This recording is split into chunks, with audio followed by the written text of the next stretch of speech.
এই যে বন্ধুরা, শুনছো? নতুন নতুন রোমান্টিক ভালোবাসার গল্প পেতে ও শুনতে চাইলে আমাদের সাগর ডায়েরি 2 চ্যানেলটি সাবস্ক্রাইব করে বেল বাটনটি অন করে দিও। লাইক কমেন্ট করতে মোটেও ভুলবে না কিন্তু। কান ধরে উঠবস করবে নাকি মামিকে এখনই ফোন দেব? ভাইয়া প্লিজ, এখানে অনেক মানুষ আছে, বাড়িতে গিয়ে কান ধরে উদ্বাস করবো নি? রাস্তায় কেমনে উদ্বাস করব? সবাই আমার দিকে তাকিয়ে থাকবে। তুই আমার কথা শুনবি না তো দাঁড়া, এখনই আমি মামিকে ফোন করছি। প্লিজ প্লিজ ভাইয়া, তুমি আমাকে ফোন দিও না, আমি উদ্বাস করছি। ও মা গো, কেমনে পড়ে গেলাম বিছানা থেকে, আমার মাজাটা গেল গো। ওই হনুমান বিদেশে গিয়েও আমাকে শান্তি দেবে না, স্বপ্নে এসে জ্বালাচ্ছে। কোমরে কি ব্যথাটাই না পেলাম। তারা, এই তারা, এখনো ঘুম থেকে উঠিসনি? সকাল বাজে 9টা, তাড়াতাড়ি ওঠ। উঠছে আম্মু। 10 মিনিটের মধ্যে ফ্রেশ হয়ে নিচে আসবি। আসতেছি, তুমি যাও। সাবিনা চলে গেল তার কাছে। তারা ফ্লোর থেকে উঠে ওয়াশরুমে চলে গেল ফ্রেশ হতে। এই হলো আমাদের গল্পের নায়িকা তারা মির্জা। তারা বাবা মায়ের একমাত্র মেয়ে। তার বাবা এক ভাই এক বোন, আবির মির্জা ও আশা মির্জা। তারার বাবা আবির মির্জা একজন বিশিষ্ট ব্যবসায়ী, আর মা সাবিনা একজন গৃহিণী। বাকিটা সব গল্পে জানতে পারবেন। আম্মু আম্মু খাবার দাও, খিদে পেয়েছে। এত বেলা করে ঘুম থেকে উঠে এখন বলছে খাবার দাও, খিদে পেয়েছে? তোর জন্য কি আমি সব সময় খাবার নিয়ে বসে থাকবো নাকি টেবিলে? আম্মু আবার এখন ভালো লাগছে না, তোমার সাথে তর্ক করতে ইচ্ছে করছে না। আগে দাও তো খাবার। দিচ্ছি। বলে তিনি রান্না করে খাবার আনতে গেলেন। নে, খাবারটা খেয়ে তাড়াতাড়ি রেডি হয়ে আয়। রেডি হব মানে? কোথায় যাব আমরা? তোর ফুপির বাড়িতে যাব আজকে। ইয়ে, অনেক মজা হবে। নাচানাচি না করে তাড়াতাড়ি রেডি হয়ে আয়। তারা তাড়াতাড়ি খাবার খেয়ে দৌড়ে রুমে গেল রেডি হতে। তারা তো প্রচুর খুশি, সে হয়তো জানে না সেখানে গেলে আজ সে কত বড় ধাক্কা খেতে চলেছে। জানলে হয়তো সে সেখানে যেত না। তার জম অপেক্ষা করছে তার জন্য। তারা ডাক শুনে সাবিনা তার রুম থেকে তাড়াতাড়ি করে বেরিয়ে আসলো। আম্মু আম্মু আমি তৈরি হয়ে গেছি, চলো তাড়াতাড়ি। তারা ডাক শুনে সাবিনা তার রুম থেকে তাড়াতাড়ি করে বেরিয়ে আসলো। রেডি হয়ে গেছিস? হুম। চল তাড়াতাড়ি, ড্রাইভার গাড়ি নিয়ে চলে এসেছে। রওনা দিল তাদের নির্দিষ্ট গন্তব্যে। দেখছেন নি ম্যাডাম, এত জোরে জোরে কলিং বেল বাজাইতাছে, মনে হইতাছে দরজা ভাঙে ফেলবো। বলতে বলতে রত্না দরজা খুলতে যেতে নিলেই আশা মির্জার কথায় থেমে গেল। তোকে যেতে হবে না রত্না, আমি জানি কে আসছে, আমার বৌমা চলে এসেছে। আপনার বৌমা আবার কেডায় ম্যাডাম? মুই তো জানি না। আবির ভাই কবে বিয়ে করলো? বোঝোস কম, চিল্লাস বেশি, চুপ থাক। তিনি তাড়াতাড়ি করে রান্নাঘর থেকে বের হয়ে সদর দরজা খুলে দিল। ফুপিমণি। বলে আশা মির্জাকে ধরিয়ে ধরল। এতদিন পরে ফুপির কথা মনে পড়লো? মনে তো অনেক পড়ছে, আমি আসতে চাইছি, কিন্তু আম্মুই তো আসতে দিল না। তুমিও তো আমাকে দেখতে চাওনি। আমিও বলতে পারি তুমি আমাকে ভুলে গেছো। তোর সাথে কথাই আমি কোনোদিন পারবো না। আয় ভিতরে আয়। আসসালামু আলাইকুম আপা, কেমন আছেন? ওয়ালাইকুম সালাম, ভালো আছি। এতদিন পরে আসার সময় হলো? আপনি তো ভালো করেই জানেন আপা, আপনার ভাইয়ের মেয়ে কেমন। একদম পড়াশুনো করতে চায় না, একে ধরে বেঁধে পড়াতে হয়। আর আপনার এখানে আসলে তো তারপরে পড়াশুনোই চাঙ্গে ওঠে। আমার মেয়েকে এভাবে বলবে না, আমার মেয়ের মতো ভদ্র মেয়েই হয় না। এই না হলে আমার ফুপিমণি, তোমাকে এতগুলো কিসি। নে, আর পাম দিতে হবে না, তুই বস, আমি তোর জন্য নুডলস নিয়ে আসছি। আশা মির্জা রান্নাঘরে চলে গেল সবার জন্য নুডলস আনতে। ড্রয়িং রুমের সোফায় আবির মির্জা, রাব্বি চৌধুরী আর রাফাত বসেছিল। তাদেরকে দেখেই তারা বলে উঠল, আব্বু, তুমি এখানে আজকে তোমার অফিস নেই? কি ব্যাপার, সবাই বসে আড্ডা দিচ্ছে? কিছু বুঝলাম না। পুরি, আয় এখানে বস, তোর জন্য অপেক্ষা করছিলাম। ভাইয়া, তুমি আমাদের বাড়িতে যাও নাই কেন? কেমনে যাব বল, তোর ভাই বর্তমানে অনেক বিজি। তোর ভাইয়ের অত এই পুরীটাকে দেখতে ইচ্ছে করে, কিন্তু কাজে চাপে তাদের বাড়িতে যেতে পারে না। থাক, আর ঢপ মারতে হবে না। আব্বু, তুমি কখন এসেছো? আজকে সবাই এখানে, বুঝলাম না, কোনো ফ্যামিলি গেট টুগেদার নাকি? তারা মা, কেমন আছো? ফুফা আব্বু, আমি ভালো আছি। কতদিন হলো আমাদের বাড়িতে বেড়াতে যাও তোমরা কেউ। আজকে হঠাৎ এই বাড়িতে সবাই, বুঝতে পারছি না আমি কিছু। কথার মাঝে আশা মির্জা আসতে আসতে বললেন, কেন তুই জানিস না আজকে আকাশ ইউএস থেকে বাড়িতে আসছে একেবারে?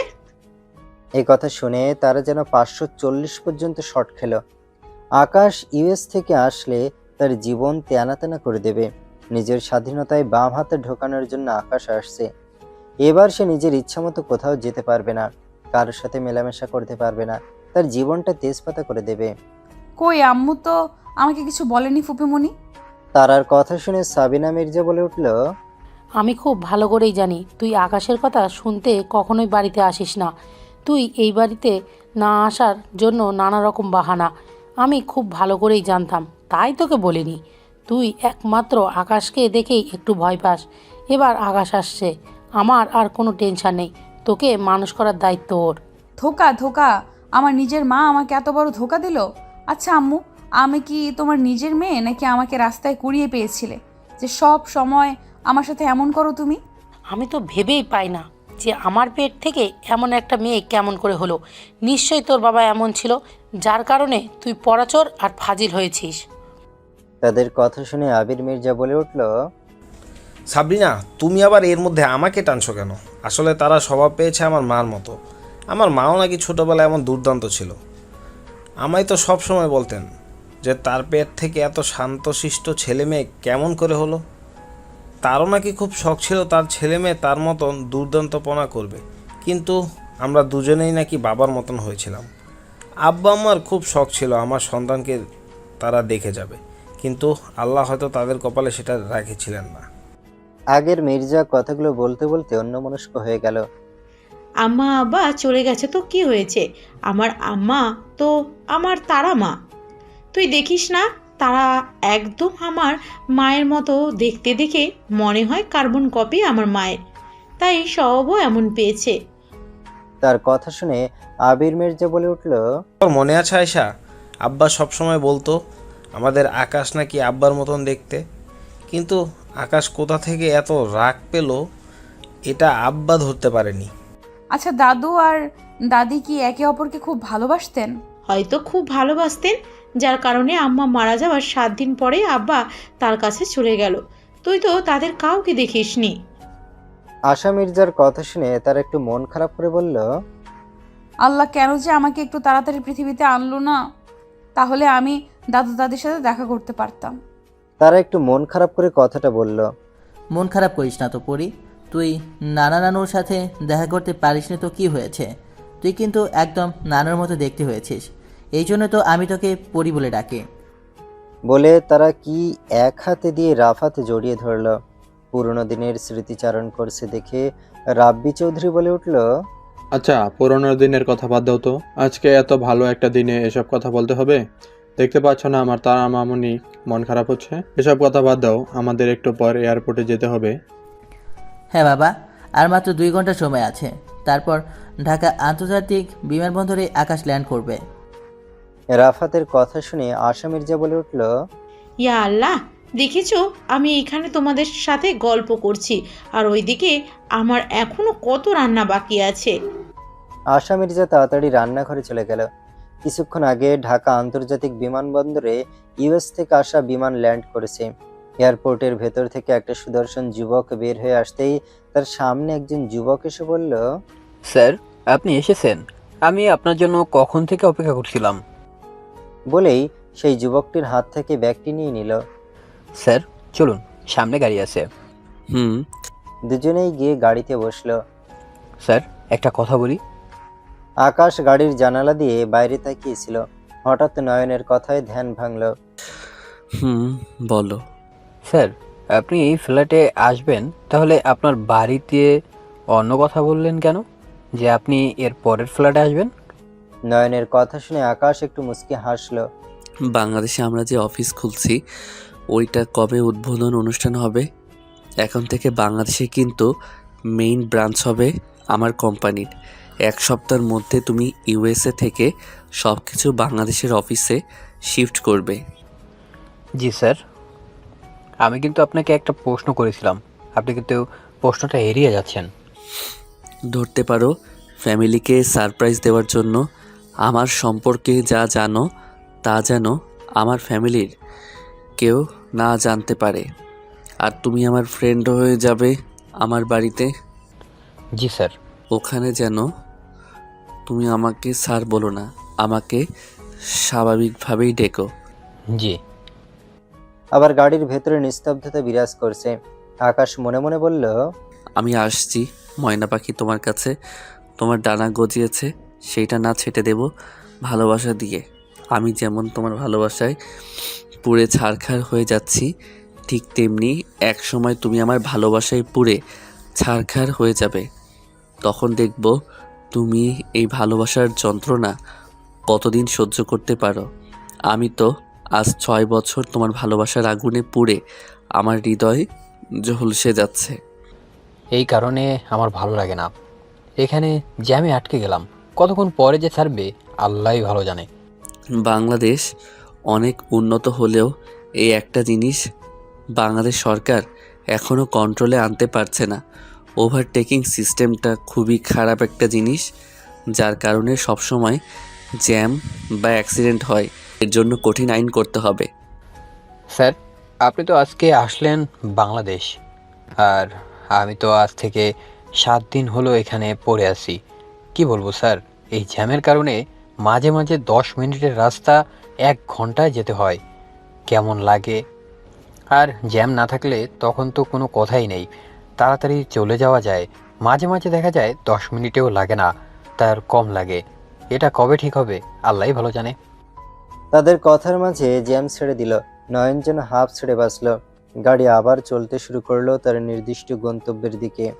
এখন ওঠা যাক, কিছুক্ষণ পর ফ্লাইট ল্যান্ড করবে। একটু আগে বের হওয়া ভালো, রাস্তায় যে জ্যাম বলা যায় না যেতে কতক্ষণ সময় লাগে। ঠিক বলেছ, আমাদের এখন রওনা দেওয়া উচিত। তারা মা, তুমিও তো আমাদের সাথে যাবে তাই না? না না না ফুপা আব্বা, আমি যাব না, তোমরাই যাও। কেন তুমি যাবে না কেন? ভাই, ও কেন যাবে বলেন? ওর জম আসছে না, আমি একটু টেনশন মুক্ত হই আকাশ আসলে। তুমি আমার তারা মাকে এভাবে কথা বলতে পারো না সাবিনা। আমিও দেখে নেবো আকাশে সে আমার তারা করে।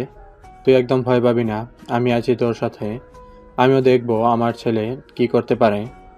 আমি তো জানি আমার ফুপা আব্বু বেস্ট, বুঝছো? আমাকে তো পালক আনছে, যার কারণে এই অবস্থা। কি আর বলবো, আমার দুঃখটা তো কেউ বোঝে না। তোর কি এমন দুঃখ? পড়াশোনাটাই তো ঠিক মতো করিস না, খালি খাস আর ঘুমে পারিস। সামনে যে তোর এসএসসি পরীক্ষা, সেটা তোর মাথায় আছে? থাক না মামি, ওকে আর কিছু বলো না। এই তোদের আদর পেয়ে পেয়ে দিন দিন গাদা হচ্ছে। এখন আকাশকে আমার একমাত্র ভরসা। ও আসুক, ও এসে ওর জিনিস ওর মতো করেই বানিয়ে নিক। সাবিনার কথার মাঝে ডোরবেল বেজে উঠল। এখন আবার কে এলো? বলে দরজার দিকে এগিয়ে গেল। দরজা খুলতেই সাবিনা বলে উঠল, আব্বু তুই? তোর তো আরও পরে আসার কথা ছিল। সাবিনার কথা শুনে আশা রান্নাঘর থেকে বের হয়ে এলো। কেমন আছো মামনি? বলে এক হাত দিয়ে সাবিনাকে জড়িয়ে ধরল। আমি ভালো, তুই এখন এলি? আগে ভিতরে যেতে দেবে তো, তারপরে সব প্রশ্নের উত্তর দেই। আয়। ওভাবেই জড়িয়ে ধরে ভেতরে হলো আকাশ। আশা মির্জা আকাশকে দেখে জড়িয়ে ধরে কান্না করে দিল। আকাশে তার মাকে জড়িয়ে ধরল। মা, কান্না করছো কেন? আমি তো চলে আসছি, তাই না? কতদিন পরে তোর সাথে দেখা, এতদিন পর আমাদের কথা মনে পড়লো। এমনভাবে বলছো মনে হয় তোমাদের সাথে আমি দেখাই করিনি। প্রতিদিন তো ভিডিও কলে কথা হতো। ভিডিও কলে কথা বলার সামনে থেকে দেখা এখনো নাকি? মা বাবা হও, তারপরে বুঝবে সন্তানের জন্য কেমন লাগে। 6টা বছর পর দেখা। আর কান্না করো না তো, কান্না করলে কিন্তু আমি আবার চলে যাব। আকাশের কথা শুনে আশা মির্জা কান্না থামিয়ে দিল। এদিকে আকাশকে দেখে তারা তো একটা ঘোরের মধ্যে আছে। হঠাৎ করে তারা দৌড়ে রুমে চলে গেল। সেদিকে কারো খেয়াল নেই, সবাই তো আকাশকে নিয়ে ব্যস্ত। এই বাড়িতে তারার জন্য সব সময় একটা রুম বরাদ্দ থাকে। সেই রুমে গিয়ে তারা দরজা আটকে বসে রইল। আশা মির্জাকে ছেড়ে দিয়ে আকাশ রাফাতের কাছে গেল। কেমন আছো ভাইয়া?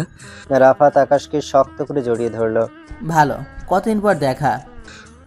কতদিন পর আবার? কই কিছুদিন আগেই তো তুমি ইউএসএ গিয়েছিলে, তখনই তো আমাদের দেখা হলো। এমন ঢপ মারছো মনে হয় কবে থেকে আমাদের দেখা হয় না। সেই একই হলো। কেমন আছো আকাশ? অনেক দিন পর দেখা। আলহামদুলিল্লাহ মামা, ভালো আছি। অনেক দিন পর দেখা হলো। বাবা, তুমি কেমন আছো? আমাকে তো মনে হয় ভুলেই গেছো। তোমার বড় ছেলেই তো সব। আমার বড় ছেলে সব হবে কেন? আমার দুই ছেলেকে আমি খুব ভালোবাসি, আর সেটা তো আমার দুই ছেলেই খুব ভালো করে জানে। জানি জানি, খুব ভালো করেই জানি। বড় ছেলেকে কাছে পেয়ে আমাকে ভুলে যাও সব সময়। বিদেশে যাওয়ার পর কয়দিন নিজ থেকে ফোন করেছো সেটা আমাকে বলো। আকাশের কথা শুনে রাব্বি চৌধুরী একটু চুপ করে রইল। এবার কি বলবে সে ভেবে পাচ্ছে না। সে তার দুই ছেলেকেই ভালোবাসে, কিন্তু সময়ের অভাবে ছোট ছেলেকে সব সময় ফোন দিতে পারেনি। তুমি খুব ভালো করেই জানো যে আমি ব্যস্ত থাকি, তার কারণে তোমাকে ফোন দেওয়া হয়নি বেশি। আরে ওকে, দূরে দাঁড়িয়ে আছে কেন? রাব্বি চৌধুরীর কথা শুনে আকাশ পিছনে তাকালো, দেখলো নয়ন তাদের থেকে একটু দূরে দাঁড়িয়ে আছে। ওহো, আমি তো ভুলেই গেছিলাম। ও হচ্ছে আমার ফ্রেন্ড নয়ন। আমরা একসাথে পড়াশোনা করতাম। ও বাংলাদেশি, আমি ওকে আমার সাথে নিয়ে এসেছি। কিছুদিন ঢাকায় থাকবে। হোটেলে থাকতে চেয়েছিলে কিন্তু আমি না করেছি। এটা কেমন কথা? আমরা এখানে থাকতেও হোটেলে থাকবে কেন? খুব ভালো করেছিস ওকে সাথে নিয়ে এসে।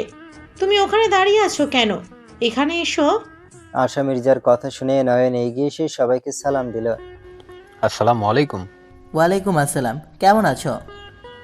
আলহামদুলিল্লাহ, ভালো ভাইয়া। কিরে রাফাত, তুই কি চিনিস নাকি ওরে? চিনবো না কেন মা, ও আর আকাশ একসাথেই তো থাকতো। অনেক কথা হয়েছে, এখন যাও, সবাই যার যার রুমে যাও। আকাশ অনেক দূর থেকে জার্নি করে এসেছে, নিশ্চয়ই ওর খারাপ লাগছে। রুমে গিয়ে ফ্রেশ হয়ে তারপরে খাবার খেতে এসো। আর রাফাত, নয়নকে গেস্ট রুমে নিয়ে যাও। জি মামি। সাবিনা কথা শুনে সবাই যার যার রুমে চলে গেল। রাফাত নয়নকে নিয়ে গেস্ট রুমের দিকে গেল। সবাই যার যার রুমে চলে যেতেই সাবিনার হঠাৎ খেয়াল হলো, আপা, তারা কই? তারাকে তো দেখলাম না। হ্যাঁ, আমিও তো এতক্ষণ খেয়াল করিনি। তারা কিন্তু দেখছি না। ও মনে হয় ওর রুমে চলে গেছে। দেখছেন মেয়েটা কি বেয়াদব হয়েছে দিন দিন। আকাশের সাথে দেখাও করলো না। আপনারা ওকে লাইক দিয়ে দিয়ে বাদর বানাচ্ছেন। তুমি একটু বেশি বোঝো সাবিনা। এখন দেখা করেনি তো কি হয়েছে, পরে দেখা করবে। এটা নিয়ে এত হাইপার হওয়ার কি আছে? আশা মির্জার কথা শুনে সাবিনার কি বলবো, তার আর কিছুই বলার নেই। যেটা দিন দিন কেমন যেন হয়ে যাচ্ছে। আকাশ রুমে গিয়ে ফ্রেশ হয়ে ধাপ করে বিছানায় শুয়ে পড়ল। আমি এত দূর থেকে আসলাম, তবু তুমি আমার সাথে দেখা করলে না। মায়াপরি, আমার প্রতি কি তোমার একটু মায়া হয় না? আমাকে কি একটু দেখতে ইচ্ছে করে না? এতগুলো দিন পরে আমি আসলাম দেশে, তারপরও তুমি আমার থেকে লুকিয়ে বেড়াচ্ছ কেন? আমিও দেখব তুমি কতদিন আমার থেকে লুকিয়ে থাকতে পারো। অন্যদিকে তারা বিছানায় বসে আছে চুপটি করে। সে কি করবে ভেবে পাচ্ছে না। তার জন্য এসে গেছে, এবার তার জীবনটা তেনা তেনা করে দেবে। শালা খাটাস, এবার যদি তুই আমার সাথে বেশি বাড়াবাড়ি করস তোকে আমি অভিশাপ দেব। তুই জানি ভালো বউ না পাস। আরে আরে, তারা মির্জা যা ভয় পাচ্ছে ওই হনুমানরে দেখে এটা ভাবা যায় আমাকে দেখে সবাই ভয় পায়। তারা মির্জা নাকি ওরে দেখে ভয় পাবে। ওই বেটা কি এমন জোরে দেখে ভয় পেতে হবে আমার? চল তারা, এত ভয় পাচ্ছিস কেন? ঘর থেকে বের হ, ওই বেটা তোকে কিচ্ছু করতে পারবে না। তারা মনে মনে নিজেকে মিথ্যা সান্ত্বনা দিয়ে ঘর থেকে বাইরে বের হলো। দেখলে ড্রয়িং রুমে কেউ নেই, সবাই হয়তো ব্যস্ত। সরাসরি গিয়ে ডাইনিং রুমে বসলো। সাবিনা রান্নাঘর থেকে খাবার এনে টেবিল সাজাচ্ছিল। এসে দেখেন তারা বসে আছে। কি রে, কই গেছিলি? এখন আবার কোথা থেকে উদয় হলি? আমি একটু রুমে গিয়েছিলাম, ভালো লাগছে না তো, মাথা ধরছে। তারার কথা শুনে সাবিনা তাড়াতাড়ি করে তার মাথায় হাত রাখলো। চিন্তিত হয়ে বলল, জ্বর তো নেই, তাহলে হঠাৎ মাথা ব্যথা কেন করছে? খাবার খেয়ে ওষুধ নে, কিছুক্ষণ ঘুমা, তারপর দেখা যাবে মাথা ব্যথা কমে নাকি। তা না হলে ডাক্তারের কাছে নিয়ে যাব। ডাক্তারের কথা শুনে তারা তাড়াতাড়ি বলে উঠল, না না আম্মু, ডাক্তারের কাছে যেতে হবে না, একাই ঠিক হয়ে যাবে। খাওয়া দাওয়া করে ওষুধ নিয়ে ঘুমালে ঠিক হয়ে যাবে ইনশাল্লাহ। তাই যেন হয়। তুই তো অসুস্থ হয়ে পড়লে তোর অসুখ সহজে কমে না, এ এক সমস্যা। আম্মু এত চিন্তা করো না তো, ওষুধ খেলে ঠিক হয়ে যাবে। তাদের কথার মাঝে আশা মির্জা আসলো। কি হয়েছে? দুই মা মেয়ে কি এমন কথা বলছে, আমিও শুনি। বলবেন না আপা, তারার নাকি মাথা ব্যথা করছে। তুই কি কথা সাবিনা তারার মাথা ব্যথা করছে? আমাকে আগে বলবে না? কখন থেকে মাথা ব্যথা করছে মাটার? তারা বেচারি যেন ফেঁসে গেছে মিথ্যা বলে। কি করবে ভেবে পেল না। বেচারি নিজের এখন নিজেকে গালি দিতে ইচ্ছে করতেছে। কোন দুঃখে যে মিথ্যা কথা বলতে গিয়েছিলাম, ইয়া আল্লাহ বাঁচাও আমাকে। আল্লাহ প্লিজ এইবারের মতো মাফ করে দাও আমাকে। আমি আর কোনোদিন মিথ্যা কথা বলবো না তোমাকে, প্রমিস। আমার মা কি কম ছিল? আবার ফুপিমণি এসে উদয় হলো, কেমনটা লাগে? তার মনে মনে কথাটা বলল।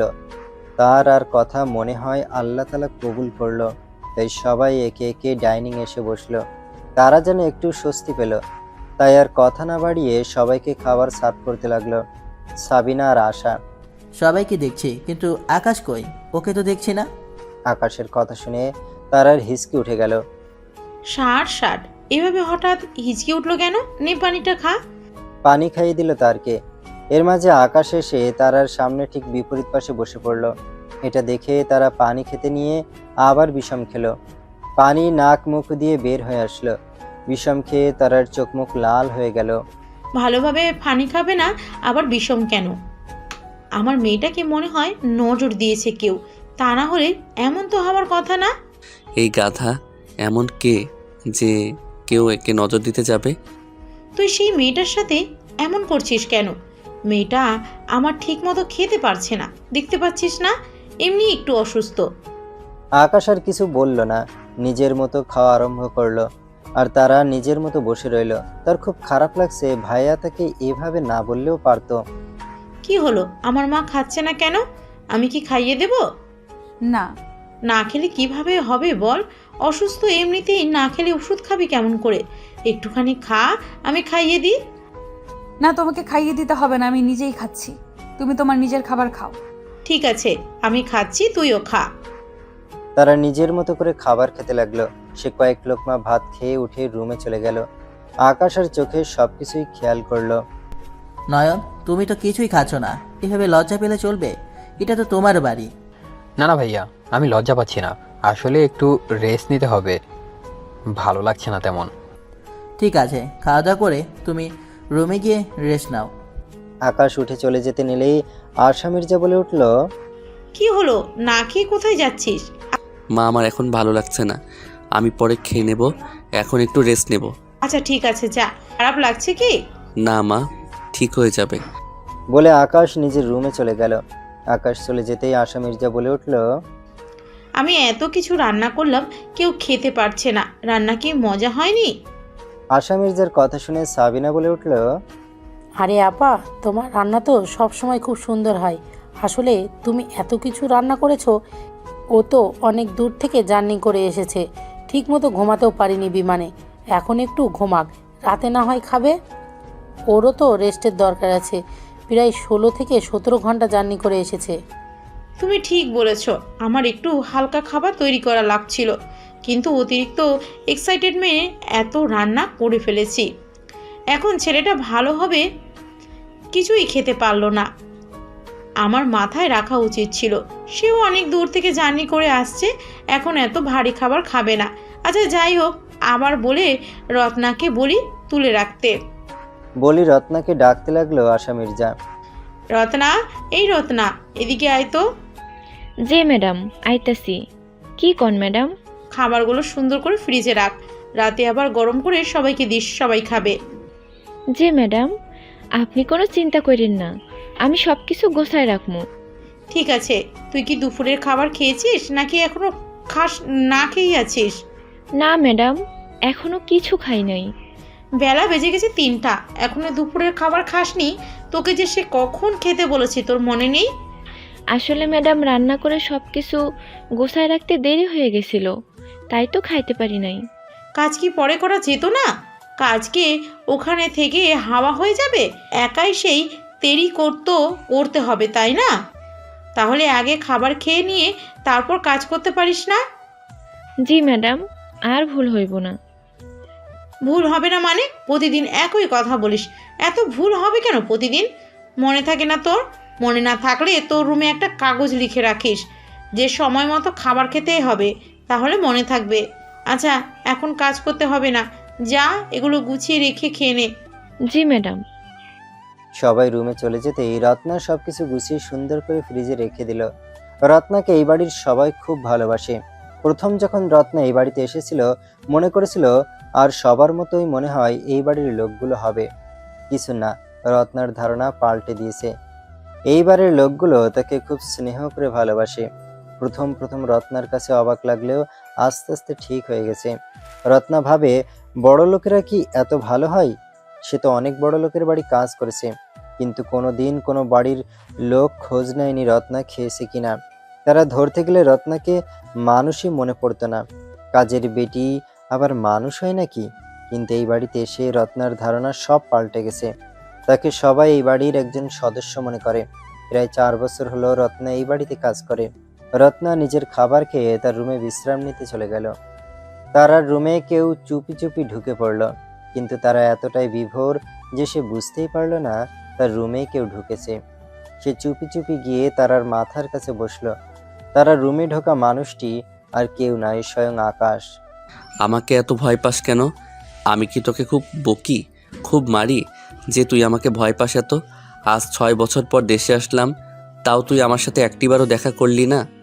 আমার জন্য কি তোর মনে আলাদা কোনো ফিলিংস হয় না তারা? তুই কি আমার মনের ভাষা বুঝিস না? এতদিন পরে আসলাম, অ্যাট লাস্ট আমার সাথে তুই একটু দেখা করবি, একটু কথা বলবি, সেটা না করে আমার থেকে পালিয়ে গেলি। আমি জানি খাবার টেবিলে তুই আমাকে দেখে বিষম খেয়েছিলি, আমার কাছে বেশ ভালোই লেগেছে। কি বলিস? তুই কিছু খাসনি? এখানে বিরিয়ানি দেখেছিলাম তোর ফেভারিট, ঘুম থেকে উঠে খেয়ে নিস। ফিস ফিস করে কথাগুলো বলে আকাশ নিজের রুমে চলে গেল। অন্যদিকে তারা জানতেও পারল না তার রুমে কেউ এসে এত কিছু করে রেখে গেল। প্রায় সন্ধ্যা 7টার দিকে তারা ঘুম থেকে উঠল। বেশ লাগছে এখন, ঘুমটা খুব কাজে দিয়েছে। কতক্ষণ ঘুম পারলাম আল্লাহই জানে। আম্মু তো ডাকও দিল না। তার মানে কি আজকে আমরা এই বাড়িতে থাকবো নাকি? যা হয়েছে হয়েছে। ওকে থেকে ভয় পেয়ে বাড়ি থেকে চলে যাবো নাকি? ওকে ভয় পাই কে? আমি ভয় পাই না। তারা বিছানা থেকে নামতে নিলেই হঠাৎ বেডশিটে টেবিল দেখতে পেল, একটা বিরিয়ানি প্যাকেট। এটা দেখে তো সে খুশিতে আত্মহারা হয়ে গেল। কে এসেছিল আমার রুমে? নিশ্চয়ই আব্বু এসেছিল। যেই দুপুরে দেখেছে আমি কিছু খাইনি, অমনি আমার পছন্দের বিরিয়ানি এনেছে। যাই হোক, আগে খাওয়া যাক, তারপরে সব কথা ভাবা যাবে। ওহো, আগে হাত মুখ ধুয়ে আসতে হবে, তারপর খাবার খেতে হবে।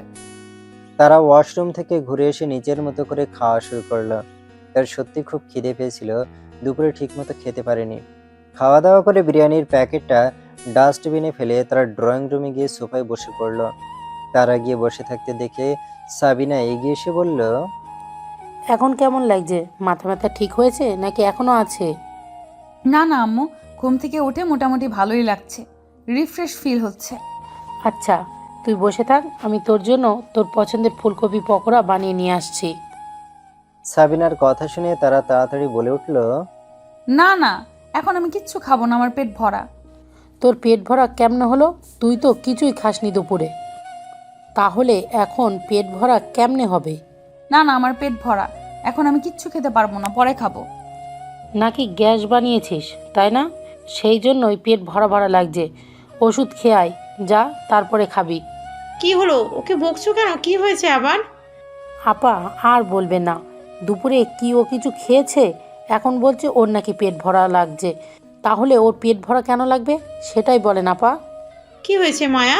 কিছু কি খেয়েছিস তুই, নাকি আবার গ্যাসের সমস্যা হলো? না না ফুপুমণি, সত্যি আমি একটু আগে খাবার খেয়েছি, তাও আবার আমার ফেভারিট বিরিয়ানি। তুমিই বলো এখন আমি খাবারে কেমনে খাবো? আমার পেট সম্পূর্ণ ভরা।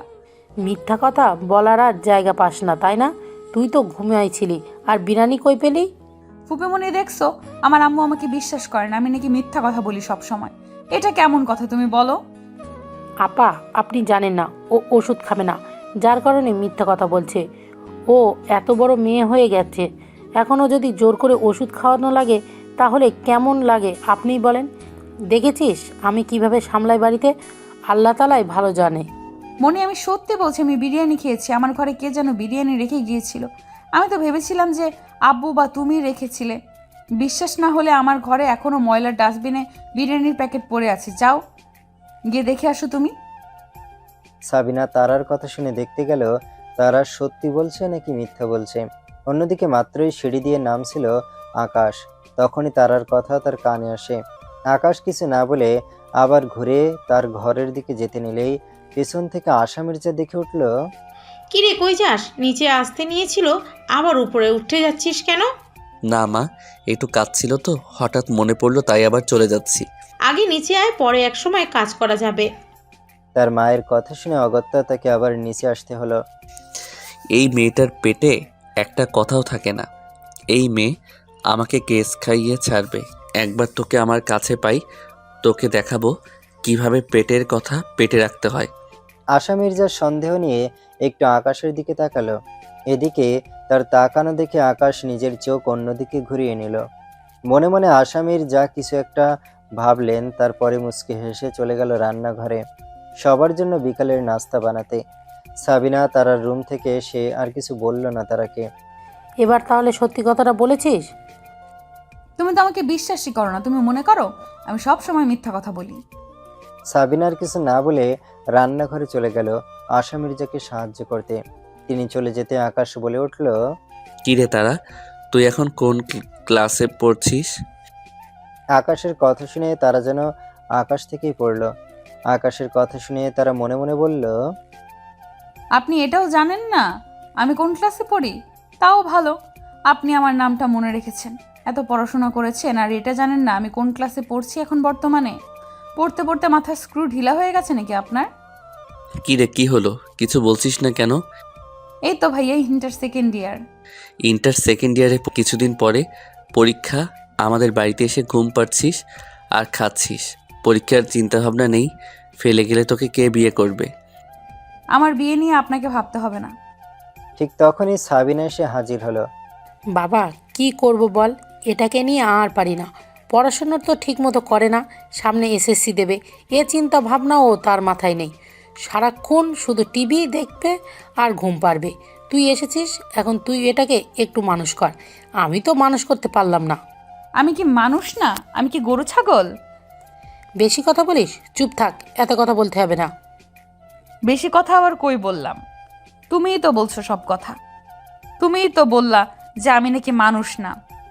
আমি যদি মানুষই না হই তাহলে কি গরু ছাগল? তার আর কথা শুনে আকাশ তারকে একটা ধমক দিল। তুমি আমাকে বকছো তো ভাইয়া, আমি সবাইকে বলে দিব। তাদের কথার মাঝে রাব্বি চৌধুরী ও আবির মির্জা এসে সোফায় বসলো। রাব্বি চৌধুরী বলে উঠল, কি হয়েছে, তোরা কি নিয়ে কথা বলছিস? ফুপা আব্বা, আচ্ছা আমি নাকি পড়াচুর, তুমিই বলো, আমাকে কি কখনো রেজাল্ট খারাপ করতে দেখেছো? না, তুমি তো রেজাল্ট খারাপ করো না, যার কারণে এসএসসিতে 3 পয়েন্ট পেয়েছিলে। তোর কপাল ভালো, তোর ফুপা তোকে নিয়ে গিয়ে ভালো কলেজে ভর্তি করে নিয়ে আসছে। তোর তো সায়েন্সে পড়ার কোনো মুরদই নাই। সাবিনা, তুমি তোমার কাজ করো তো, আমি আর তারা কথা বলছি। আমাদের মাঝে তুমি এসো না, এটা আমার আর আমার মায়ের ব্যাপার।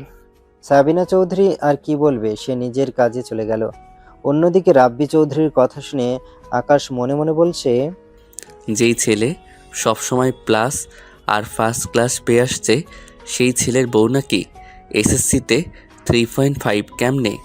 ইয়া মাবুদ, আমারে তুমি ওঠাই নিয়ে যাও। এদিকে আমার বাপও তার কথায় কি সুন্দর সায় দিচ্ছে। আর কয়দিন পরে মানুষ বলবে আকাশ চৌধুরীর বউ নাকি এসএসসিতে ফেল করেছে। আকাশ, কিছু হওয়ার আগেই হাল ধর, নয়তো তোর জীবন শেষ। তোকে সবাই ফেল টু মেয়ের জামাই বলবে। এটা কি ভাবা যাবে? কখনোই না, অসম্ভব। দেশের বাইরে থেকে কি এই কথা শোনার জন্য পড়াশোনা করে আসছি? মা 2 গ্লাস পানি দাও তো, আর খুব খিদে পেয়েছে, হালকা নাস্তা দিয়ে আসো।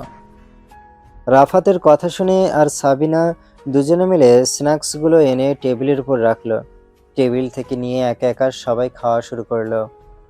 এখানে তো মোটামুটি সবাই আছে, আমি একটা কথা বলতে চাচ্ছি। হ্যাঁ বলো, কি বলবে? আমি চাচ্ছিলাম যে রিফাত আর তানিশার বিয়েটা যখন হয়ে গেছে, শুধুমাত্র আকাশের আসার অপেক্ষা ছিল দেশে। আকাশ যখন এসে গেছে, তাহলে তানিশাকে অনুষ্ঠান করে নিয়ে আসা যাক। কোনো কিছু হবে না, শুধু একটা অনুষ্ঠান করে নিয়ে আসবো, যেহেতু ওদের বিয়েটা আগেই হয়ে গিয়েছে। না রাব্বি কিন্তু ঠিকই বলেছে। তানিশার সাথে তো রিফাতের অনেক দিন হলো বিয়ে হয়েছে, আর আমাদের সমাজের মানুষ তো ভালো না, সবাই কথা শোনাবে। তোমার মেয়েকে এতদিন হলো বিয়ে দিলে, এখনও তো ছেলের বাড়ি থেকে নিতে গেল না মেয়েকে, আরও নানান রকমের কথা হবে। তার থেকে ভালো হয় তাড়াতাড়ি তানিশাকে তুলে নিয়ে আসি আমরা। তোমার কি মত? না, ঠিকই আছে, অনেক দিন হয়ে গেছে, তাই ঠিকই বলেছে। আশেপাশের মানুষজন তাদের কথা শোনাবে, তাড়াতাড়ি নিয়ে আসা চাই তানিশাকে এই বাড়িতে, তত ভালো। যে আবার ঠিকই বলেছে। ভাই, আপনারা আয়োজন শুরু করুন। ইয়ে, অনেক মজা হবে, সবাই মিলে অনেক মজা করব। রাফাত ভাইয়ের বউ আসবে। তোমার তো আনন্দ হবেই, পড়াশুনো নেই, পড়াশুনো করে কী লাভ, তাই না? সেই পরে বাড়ি যেতেই হবে। সাবিনার কথা তার আর গায়েও মাখল না, একটা ভিঞ্চি কাটলো। ড্রয়িং রুমের টিভি চালু ছিল, হঠাৎ টিভিতে এক সাংবাদিক বলল, ইউএসের সবচেয়ে বড় ব্যবসায়ী এটি তার কোম্পানির একটি শাখা হঠাৎ করে বাংলাদেশে ওপেন করেছে। এটি সবচেয়ে ইয়ং গেস্ট ব্যবসায়ী, মাত্র 26 বছর বয়সে ইউএসের মতো দেশের সবচেয়ে বড় ব্যবসায়ীর খেতাব পেয়েছে। তিনি আসলে কোন দেশের বাসিন্দা এটা এখন পর্যন্ত জানা যায়নি, তবে এই কোম্পানির একটি শাখা বাংলাদেশে খোলা হচ্ছে। এটা খুব আশ্চর্যের একটা বিষয়, কারণ এই বিষয়ে আগে থেকে কেউ জানতো না, এটিকে এখনো কেউ দেখতে পায়নি। তিনি সবসময় তার মুখ আড়ালে রাখতে ভালোবাসেন। এই বিষয়ে আরো খবর জানতে আমাদের সাথেই থাকুন। এত বড় ব্যবসায়ী হঠাৎ আমাদের মতন দেশে ব্রাঞ্চ খুলছে? সেটাই তো, এই বিষয়ে আগে থেকে কেউ জানতো না, তাই তো বললাম। বুঝলে, আমার খুব শখ রাব্বি আমাদের এই কোম্পানিতে একটা ডিল এটি এর সাথে ঘুরবো। আমাদের এই কোম্পানি আরও বড় হবে। সেটা তো ভালো কথা, কিন্তু উনি কি আমাদের সাথে ডিল করবেন? অবশ্যই আমাদের সাথে ডিল করবে, কারণ উনি যেহেতু বাংলাদেশে একটা অফিস খুলেছেন, তার মানে উনি দেশের কিছু কাজ করবে। সেই ক্ষেত্রে আমাদের কোম্পানিও তো ছোট না, তাই টপ 3-তে না থাকলে কি হবে, আমাদের কোম্পানি যথেষ্ট সুনাম আছে, আশা তো রাখাই যায়। সেটা আপনি ভুল বলেননি। অন্যদিকে দুজনের কথা শুনে নয়ন আর আকাশ একে অপরের সাথে চুষে চুষে কথা বলছে, মিটমিট করে হাসছে। তোমাদের ব্যবসায়িক কথা এখন বাদ দাও তো, পরিবারের সাথে আছো, এখন পরিবার নিয়ে আলোচনা করো। যখন যেটার প্রয়োজন তখন সেটা করবা। ব্যবসা ও প্রয়োজনে অন্যদিকে পরিবারও প্রয়োজন।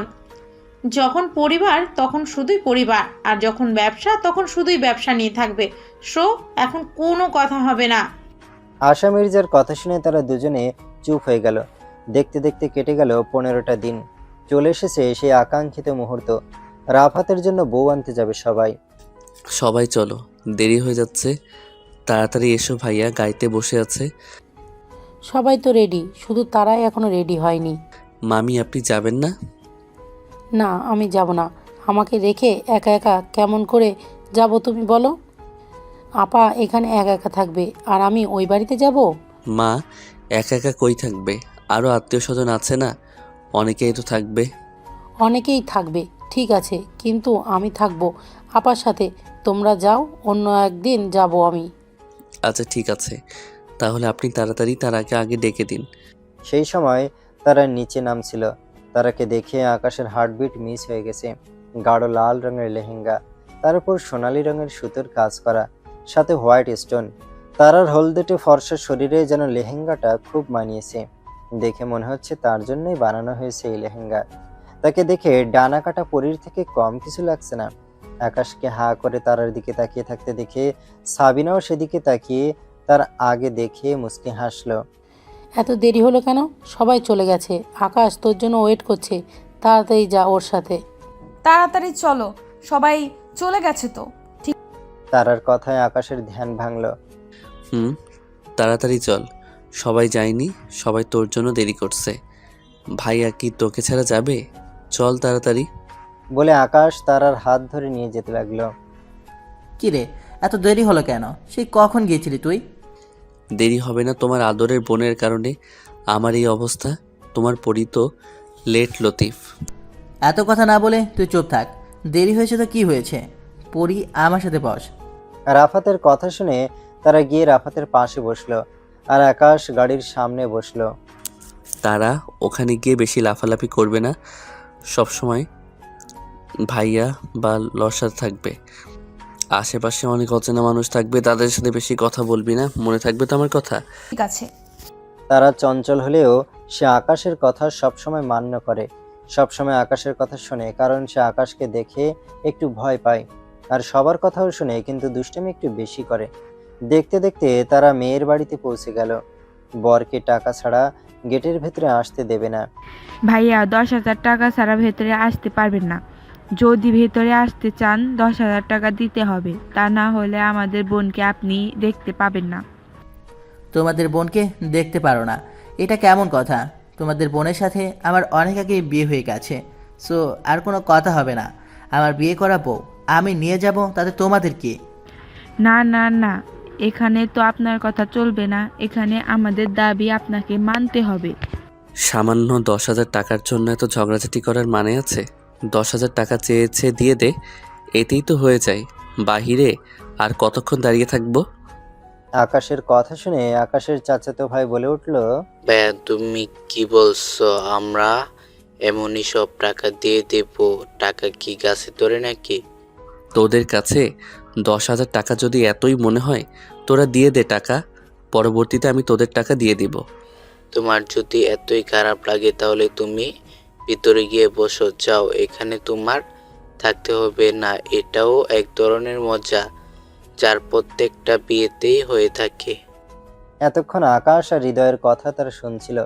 তারা রাফাতের কাছে গিয়ে বলল, ভাইয়া তুমি ওনাদের টাকাটা দিয়ে দাও তো, চলো বসবো, আমার খিদে পেয়েছে। তোর কি দেখে এসে আগে বলবি না? তাহলে এটা কার জন্য আমি আর তর্ক করতাম না। হৃদয়, ওদের টাকাটা দিয়ে দে। কেন? টাকা নিতে বলেছি, দিয়ে দে। ঠিক আছে, টাকা দিয়ে দিচ্ছি, কিন্তু তোমার বাসর করে আদায় করে নেব, দেখো। সেটা তখন দেখা যাবে, এখন টাকাটা দিয়ে দে। তারা আর তর্ক না করে টাকাটা দিয়ে দিল। সকলে গিয়ে ভেতরে বসলো, খাবার দাবার আরম্ভ করলো। আকাশ, তুই একে নিয়ে আলাদা জায়গায় খেয়ে আয়। পরি তো সবার সামনে খেতে পারে না, ওর না খিদে পেয়েছে। আমি তানিশাকে ফোন দিয়ে বলে দিয়েছি তোদের জন্য আলাদা জায়গায় খাবার ব্যবস্থা করতে। আকাশ ডাবল এত কিছুর ভেতর আবার আকাশ ভাবলো এত কিছুর ভেতর আবার কষ্ট করে তাদের জন্য আলাদাভাবে আয়োজন করবে, কিন্তু তারার কথা ভেবে আবার রাজি হয়ে গেল। ওতে এত মানুষের ভিতর কমফোর্টেবল ফিল করে না। ঠিক আছে, ভাবিকে ফোন করে বল কাউকে দিয়ে এখান থেকে আমাদের নিয়ে যেতে। দেখো, তার আগে দেখে মনে হচ্ছে ওর বেশি ভালো লাগছে না এখানে। আকাশের কথা শুনে রাফাত তারার দিকে তাকালো, দেখলে তাড়াতাড়ি সাইডে বসে আছে চুপচাপ আর হাত কসলাচ্ছে। ঠিক আছে দাঁড়া, আমি তানিশার সাথে কথা বলছি। রাফাত পানির সাথে ফোন দিল। কিছুক্ষণ কথা বলার পর ফোনটা রেখে দিল। তানিশা বলল ওর নাকি চাচাতো বোন তোদের তোদের নিয়ে যাবে কিছুক্ষণের মধ্যে। ঠিক আছে। আকাশ গিয়ে তারার পাশে বসলো। বেশি খারাপ লাগছে নাকি? আসলে এত মানুষের মধ্যে কেমন যেন লাগছে। তোর যখন বিয়ে হবে তখন কি করবি? আকাশ কথাটা মজা করে বললেও তারা সিরিয়াসলি নিয়ে নিল। আমি কখনো বিয়েই করব না, ফুপি আমাকে বলেছে। মা আবার তোকে কি বলছে? যে আমাকে কখনো বিয়েই দেবে না, ফুপির কাছে রেখে দেবে। তারার কথা শুনে আকাশ মনে মনে বলল, বাহ, আমার মাকে মনে হচ্ছে এখন জড়িয়ে ধরে একটা চুম্মা দিই।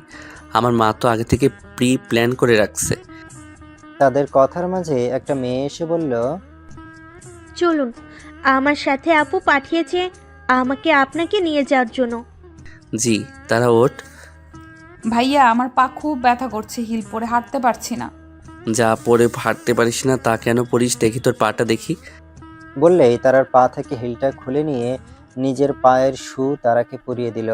আর তারার জুতা এক হাতে নিয়ে আকাশ অন্য এক হাত দিয়ে তারার হাত ধরে হাঁটা শুরু করলো মেয়েটার পিছনে পিছনে।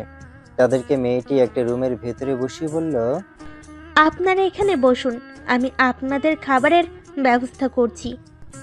বলে মেয়েদের চলে গেল। ভাইয়া সবাই খাওয়া দাওয়া করছে আর আমরা এখানে বসে আছি কেন? আমার প্রচুর খিদে পেয়েছে, চলো যাই খেয়ে আসি। যাবি তো, কিন্তু তুই কি অত মানুষের সামনে খেতে পারবি ভেবে বলছিস তো? সত্যিই তো, আমার মনে ছিল না আমি তো মানুষের সামনে খেতে পারবো না। একদমই না, ছি, কেমন একটা বিদঘুটে অবস্থা। খেতে না পারলে তাহলে চুপচাপ বসে থাক। তাহলে কি আমি না খেয়ে থাকবো নাকি? দরকার হলে না খেয়ে থাকবি, এখন কথা না বলে চুপচাপ বসে থাক। আকাশের কথা শুনে তারা চুপচাপ বসে রইল। কিছুক্ষণ পর দুটো ছেলে এসে একে একে তাদের সামনে খাবার রাখলো। তারপর তাদের দুজনকে খাবার দিল। ছেলেগুলো তাদেরকে খাইয়ে সেখান থেকে চলে গেল। ভালো করে খেয়েছিস তো? কিন্তু আপনি তো কিছুই খেলেন না। আমাকে নিয়ে ভাবতে হবে না, তুই ঠিকমতো খেয়েছিস নাকি সেটা বল। আমি ওসব অয়েলি খাবার খুব একটা পছন্দ করি না, আর এখানকার প্রত্যেকটা খাবারই প্রচুর অয়েলি ছিল।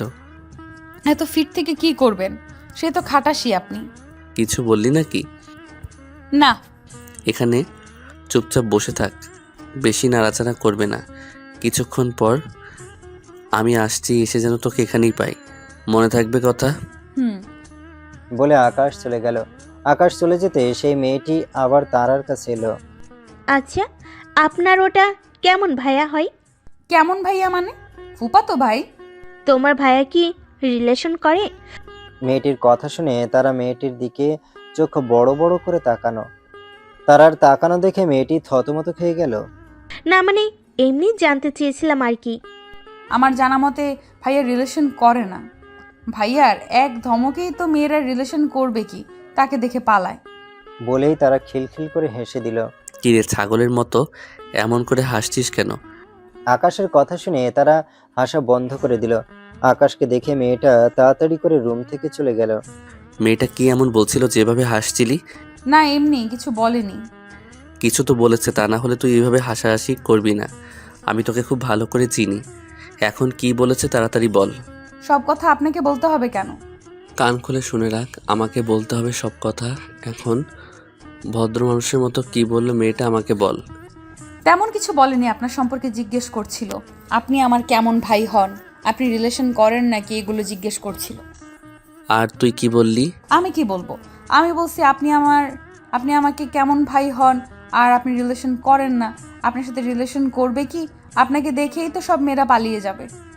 বেশ ভালো করেছিস, এখন চল। আকাশের প্রচুর রাগ হচ্ছে তারার কথা শুনে। আকাশ মনে মনে বলল, তোর মতো গাধি পৃথিবীতে আমি একটাও দেখিনি, যে নিজের পায়ে নিজে কুড়াল মারে, যে নিজের জামাইকে অন্যের হাতে তুলে দিতে চায়। কিছু কি বলছেন ভাইয়া? মনে হচ্ছে আপনি কিছু বলছেন।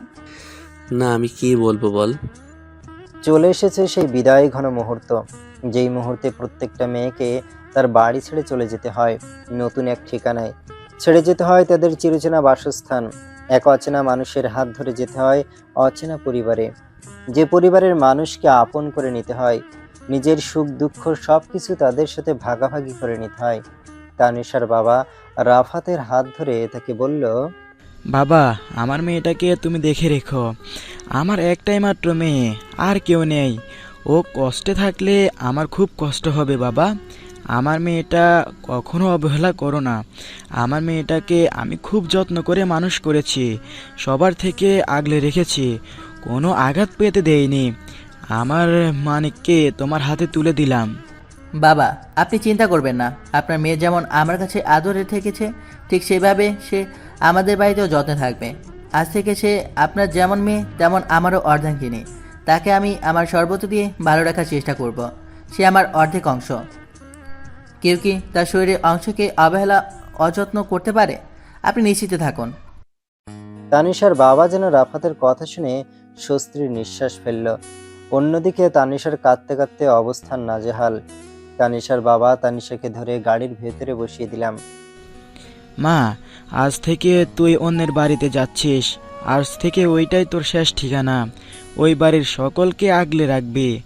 আমরা যেমন তোর পরিবার, তারাও তেমনই তোর পরিবার আজ থেকে। বাবা মা কোথায়? মাকে তো দেখছি না। তোর মা মনে হয় বাড়ির ভেতরে আছে।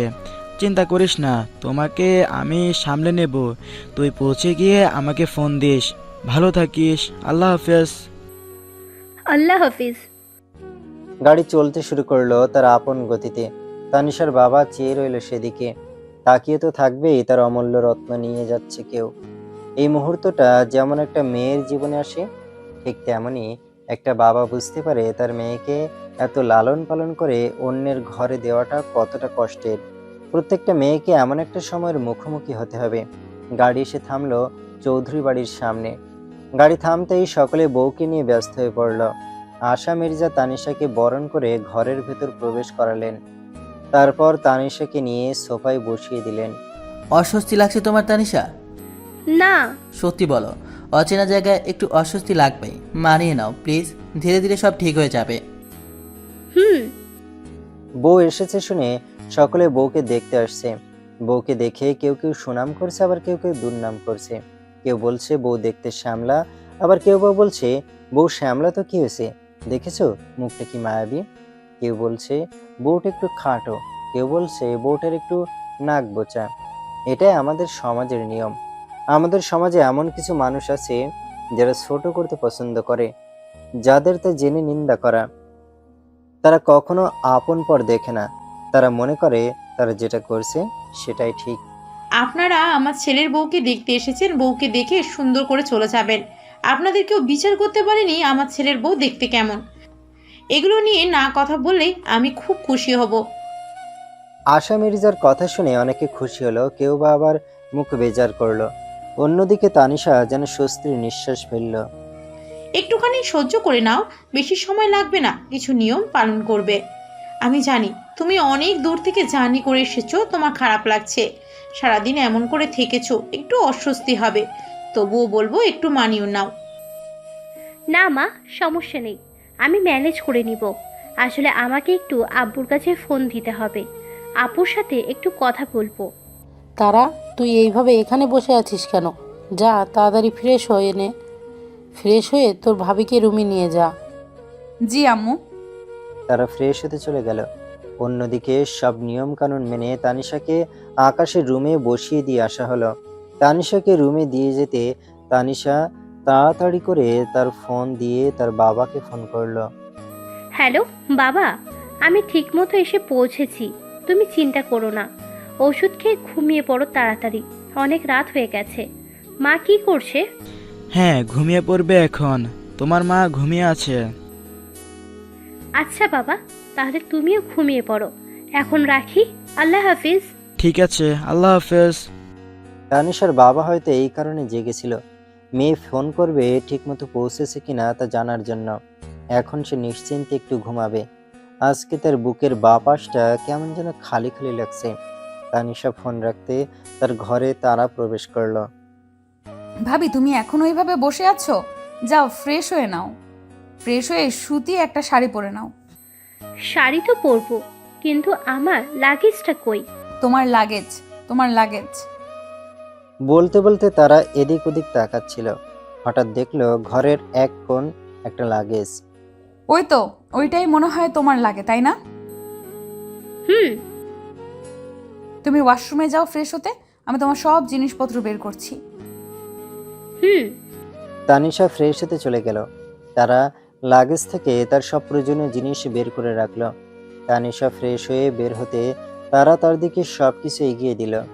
তানিশা সবকিছু পড়ে নিতেই তারা তাকে বিছানায় সুন্দর করে বসিয়ে রুম থেকে বেরিয়ে গেল।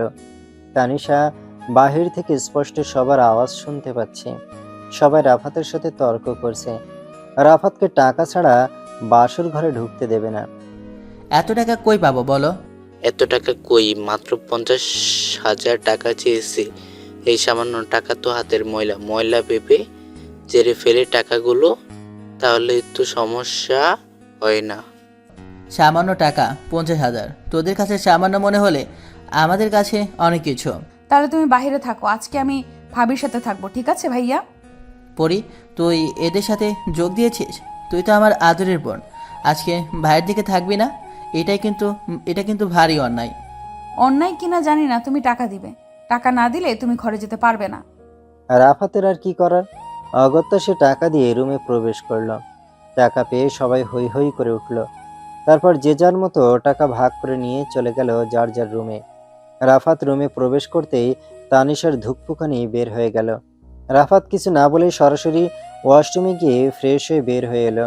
তানিশা গিয়ে রাফাতকে সালাম করলো। সালাম করতে হবে না, ওঠো। মামি বলে দিয়েছেন তোমাকে সালাম করতে। রাফাত একটু দুষ্টুমি করে বলল, মামি সালাম করতে বলেছে, আর কিছু করতে বলেনি। রাফাতের কথা শুনে তানিশা একটু লজ্জা পেয়ে বলল, ধ্যাত, তারা আমাদের গুরুজন হয়, কী সব বলেন এগুলো। তারা যখন কিছু বলেনি তাহলে আমি শিখিয়ে দেই প্র্যাকটিক্যালি যে বাসারাতে কি করতে হয়। রাফাতের কথা শুনে তানিশার সম্পূর্ণ কায়া কেঁপে উঠল। তারপর আর কি হয় আমি কিছু জানি না বাবা, ওরা যা ইচ্ছা করুক, আপনাদের এত শোনার ইচ্ছা কেন? যান ভাগেন। পরের দিন সকালে নয়ন, কোনো কিছু যেন কমতি না থাকে আমার ভাইয়ের বিয়েতে। সব কিছু ঠিকঠাক চাই আমি। জি স্যার। যখন তখন আমাকে স্যার বলবে না, সবাই সন্দেহ করতে পারে। তারা নাচতে নাচতে নিচে নামছিল। আজকে সে একটু বেশি খুশি, কিন্তু কি কারণে সে জানে না। সে হয়তো জানে না তার এই খুশি বেশিক্ষণ থাকবে না। কিছুক্ষণ পর তার জীবনে একটা বড় ঝড় এসে সবকিছু উলটপালট করে দেবে। তারা মা, এদিকে আয় তো। জি ফুপিমণি, কিছু বলবে? তোর ভাবির রুমে যা, গিয়ে বল কিছুক্ষণ পর পার্লারের লোক আসবে তাকে সাজাতে। সেখান থেকে তুইও সেজে নিস, তোর কথাও বলা আছে। ঠিক আছে। তারা নাচতে নাচতে আবার রাফাতের রুমের দিকে গেল। ভাবি, তানিশা রুমে শুয়েছিল, তারার কথা শুনে উঠে বসলো। হ্যাঁ বলো।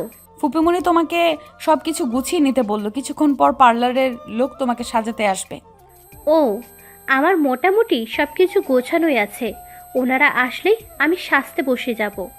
ঠিক আছে, তাহলে আমি গিয়ে আমার সব কিছু রেডি করি। ঠিক আছে, তুমিও যাও, আবার তাড়াতাড়ি এসো, আমার একা একা ভালো লাগছে না। এই যাব আর এই আসবো, বেশি সময় লাগবে না।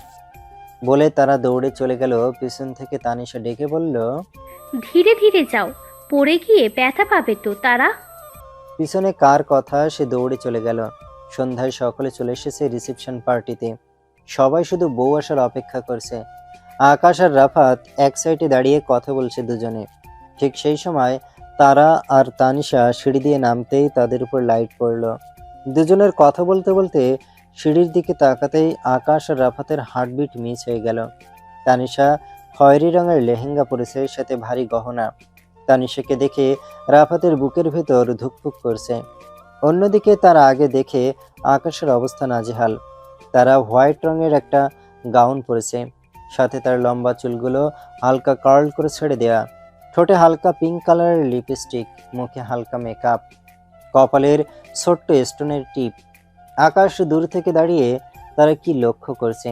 রাফাতে ধীরে ধীরে এগিয়ে গিয়ে তানিশার সামনে নিজের হাত রাখলো। তানিশা ধীরে ধীরে তার হাতটা রাফাতের হাতে রাখলো। সাথে সাথে সকলে তালি দিয়ে উঠল। তালির শব্দে আকাশের ঘোর কেটে গেল। সে নিজেকে বোঝালো, তারা এখনো অনেক ছোট, আর কিছু বছর তোকে অপেক্ষা করতে হবে আকাশ, বেশি না, আর একটু ধৈর্য ধরতে হবে। এত বছর ধৈর্য ধরলি, আর একটা বছর ধৈর্য ধরতে পারবি না? তারা দুজনে গিয়ে বরবইয়ের জন্য স্টেজে থাকা আসনে বসে পড়ল। একে একে সবাই তাদের দুজনের সাথে ছবি উঠতে আরম্ভ করলো।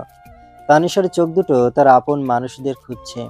হঠাৎ দেখলো গেট দিয়ে তানিশার বাবা মা ভেতরে আসছে। তানিশা দৌড়ে গিয়ে তার মাকে জড়িয়ে ধরলো। কেমন আছো মা? আলহামদুলিল্লাহ ভালো, তুই কেমন আছিস? আমি ভালো আছি। বাবা, তুমি কেমন আছো? এতক্ষণ ভালো ছিলাম না, এখন তোকে দেখিয়ে ভালো আছি। তোমাদের খুব মিস করছি। আমরা দুজনেও তোকে খুব মিস করছি। আরাপ এসে তাদের সকলের সাথে কথা বলল। তারপর আবার স্টেজে গিয়ে বসলো। তারা দুজনে শুরু হলো আবার ছবি তোলা। অন্যদিকে আকাশের পিছনে সেদিনের সেই মেয়েটা শুধু গা ঘাসার চেষ্টা করছে। আকাশের প্রচুর বিরক্ত লাগছে, কিন্তু কিছু বলতে পারছে না, তার ভাবির চাচাতো বোন হয় দেখে। ভাইয়া কেমন আছেন? আমি ভালো আছি আপু, আমার একটু কাজ ছিল, আপনার সাথে আমি পরে কথা বলছি। আকাশ কোনো মতে মেয়েটাকে এড়িয়ে চলে গেল। অন্যদিকে তারা এদিক ওদিক ঘোরাফেরা করছে একা একা। তারা এই সুন্দর যে কারো নজর পড়েছে। তারা এদিক ওদিক ঘোরাফেরা করছিল, তখন তার মা সাবিনা তারাকে ডাক দিয়ে বলল, তারা শোন তো, এদিকে আয়। হ্যাঁ আম্মু, কিছু বলবে? তোর ফুপির রুমে দেখ, বিছানার উপরে একটা ডালা আছে, হলুদ কালারের ডালা, সেটা নিয়ে আয়, একটু তাড়াতাড়ি নিয়ে আসিস মা। ঠিক আছে, আমি যাবো আর আসবো। তারা রুমে যাচ্ছিল আর তাকে কেউ ফলো করছিল। তারা রুমে গিয়ে বিছানা থেকে ডালাটা হাতে নিতে হঠাৎ পেছন থেকে দরজা আটকানোর শব্দ পেল। তারা পেছনে তাকিয়ে দেখলো একটা ছেলে দরজা আটকে দিয়েছে। তারা কিছুটা ভয় পেয়ে বলল, আপনি কে আর এইভাবে দরজা আটকে দিয়েছেন কেন? দরজা খুলুন বলছি। এত রাগ করছো কেন? একটু শুদ্ধ চুয়ে দেবো, বেশি কিছু করবা না তো। বলেই ছেলেটা বিশ্রী একটা হাসি দিল। তারার সেই হাসি দেখে সমস্ত শরীর গুলিয়ে এলো। আপনাকে বলছি দরজা খুলেন। এসব কি ধরনের অসভ্যতামি? আমি বাড়িতে সবাইকে বলে দিব কিন্তু। দরজা খোলেন বলছি। তার আগে আর কিছু বলতে না দিয়ে ছেলেটি তারার হাত ধরল। তারা তার হাত ছাড়ানোর জন্য চেষ্টা করতে লাগলো। তারা নিজেকে বাঁচানোর জন্য হাত পা ছুটাছুটি করতে লাগলো। অন্যদিকে আকাশ তারাকে দেখছে না দেখে তাকে খুঁজতে লাগলো। কখন থেকে আকাশ তার আগে দেখে না। তারে কেমন যেন ছটফট লাগছে, মনে হচ্ছে তারার সাথে কিছু একটা ঘটছে। তার অস্থির অস্থির লাগছে। হঠাৎ সাবিনা কি দেখে আকাশ তার কাছে গিয়ে বলল, মামি, বল বাবা। তারাকে দেখেছেন? ওকে সেই কখন থেকে খুঁজছি কিন্তু পাচ্ছি না। আর বলো না, মেয়েটাকে সেই কখন একটা কাজ করতে পাঠিয়েছি, এখনও আসছে না। তারা কোথায় মামি? কখন ওকে আপ্পার রুমে পাঠিয়েছি একটা ডালা আনতে, সেটা আনতেই এতক্ষণ সময় লাগছে। সাবিনার কথা শুনে আকাশের বুকের ভেতর ধূপ করে উঠল। সে দৌড়ে তার মায়ের রুমের দিকে গেল। আকাশকে দৌড়ে যেতে দেখে সাবিনাও তার পিছু নিল। আকাশ রুমে ধাক্কা দিতে দেখলো দরজা বন্ধ। আকাশ আর কিছু না ভেবে দরজা ভাঙতে লাগলো। দরজা ভাঙতেই দেখতে পেল তারার বিধ্বস্ত চেহারা। ছেলেটা আকাশকে দেখে তারাকে ছেড়ে দিল। তারা ছাড়া পেয়ে দৌড়ে আকাশকে জড়িয়ে ধরল। আকাশের চোখ লাল হয়ে গেছে, যেন চোখ দিয়ে লাল রক্ত ঝরছে। আকাশ তারাকে নিজের থেকে ছাড়িয়ে নিয়ে তারাকে ভালো করে দেখতে লাগলো। গাউনের হাতা ছিঁড়ে গেছে, কাজল লেপটে গেছে, চোখ মুখের অবস্থা নাজেহাল। আকাশ আর কিছু দেখতে পারল না। তারাকে দেখে চোখ বন্ধ করে দিল। আকাশ চোখ বন্ধ করতেই তার চোখ দিয়ে এক ফোঁটা পানি পড়ল। অন্যদিকে সাবিনা মেয়ের এই অবস্থা দেখে কান্নাকাটি শুরু করে দিল। কান্নার শব্দ পেয়ে সকলে উপরে চলে আসলো। আকাশ তারাকে সাবিনার কাছে দিয়ে ছেলেটির দিকে এগিয়ে গেল। ছেলেটিকে কিছু বলতে না দিয়ে মারতে লাগলো। ছেলেটিকে মারতে মারতে নিচে নিয়ে আসলো। অন্যদিকে আকাশের এমন হিংস্র রূপ দেখে তারা তার মায়ের বুকে মুখগুলো মারতে মারতে ছেলেটির অবস্থা নাজেহাল করে দিল। ছেলেটির বাবা দৌড়ে এসে ছেলেটিকে আগলে নিল। আমার ছেলেকে হাত তুলেছে, এদের সবাইকে আমি দেখে নেব। রাব্বি সাহেব, আপনার ছেলে কীভাবে আমার ছেলেকে মেরেছে দেখেছেন? আপনাদের সাথে আমার সব ডিল ক্যান্সেল। আপনাদের আমি পথে নামিয়ে ছাড়বো। মাত্র একটা দিনের মধ্যে আমি তোকে পথে নামিয়ে দিব, আর তোর ছেলেকে সহ তোকে মাটিতে পুঁতে রাখবো। কেউ জানতে পারবে না তোদের লাশ কোথায়। কিসের ভয় দেখাচ্ছিস তুই? আমার ছেলেকে এমনি এমনি ওই মেয়ের কাছে গিয়েছে? নিশ্চয়ই ওই মেয়ে আমার ছেলেকে উস্কানি দিয়েছে, তাই আমার ছেলে ওর কাছে গিয়েছে। তারার বাবা আবির মির্জা মেয়ের নামে এমন কথা শুনে চোখ বন্ধ করে নিলেন। লোকটির এমন কথা শুনে আশেপাশে সকলে কানাঘুষা করতে লাগলো। পাশ থেকে একজন মহিলা বলে উঠল, একটা ছেলে তো এমনি এমনি এমন করবে না, নিশ্চয়ই মেয়েটি কিছু বলেছে। লোকটা ঠিকই বলেছে। ঠিক বলেছেন আপা, এখনকার যুগের বড় লোকের মেয়েগুলোকেও শৃঙ্খল হয়। এমন মেয়েদের বিয়ে করবে কে? ছি, এদের আবার বিয়ে করা লাগে নাকি আপা? এদের বিয়ে না করলেও চলে। মহিলাগুলোর এমন কথা আকাশের কানে আসতে আকাশ হুঙ্কার দিয়ে উঠল, আপনারা দাওয়াত খেতে এসেছেন, ভদ্র মানুষের মতো দাওয়াত খেয়ে চলে যাবেন। আমাদের ফ্যামিলি ম্যাটার, আপনাদের কোনো চিন্তা করতে হবে না এই বিষয় নিয়ে। আর বিয়ের কথা বলছেন না, ওকে এই মুহূর্তে সবার সামনে আমি বিয়ে করব। ভাইয়া, বলো ভাই। 5 মিনিটের মধ্যে আমি কাজই দেখতে চাই আমার সামনে। আকাশের এমন সিদ্ধান্তে সবাই চমকে গেলেও কেউ কিছু বলল না। এমনটা হওয়ারই ছিল, তাহলে সেটা না হয় আজকেই হয়ে গেল, ক্ষতি কি? তাতে এতে মেয়েটার সম্মান বাঁচবে। চোখের পলকে তারা আর আকাশের বিয়ে হয়ে গেল। কবুল বলার সাথে সাথে তারা অজ্ঞান হয়ে পড়ে গেল। আপনারা সবাই আসতে পারেন এখন। আর অত্যন্ত দুঃখিত এমন একটা সিচুয়েশনের জন্য। অনুষ্ঠান আজকে এখানেই শেষ। আপনারা যে যার বাড়িতে চলে যেতে পারেন। একে একে সবাই চলে যেতে লাগলো। তানিশা, রাফাত তানিশাদের বাড়িতে না গিয়ে এখানেই থাকলো। আকাশ তারাকে কোলে নিয়ে তার বেডরুমে চলে গেল।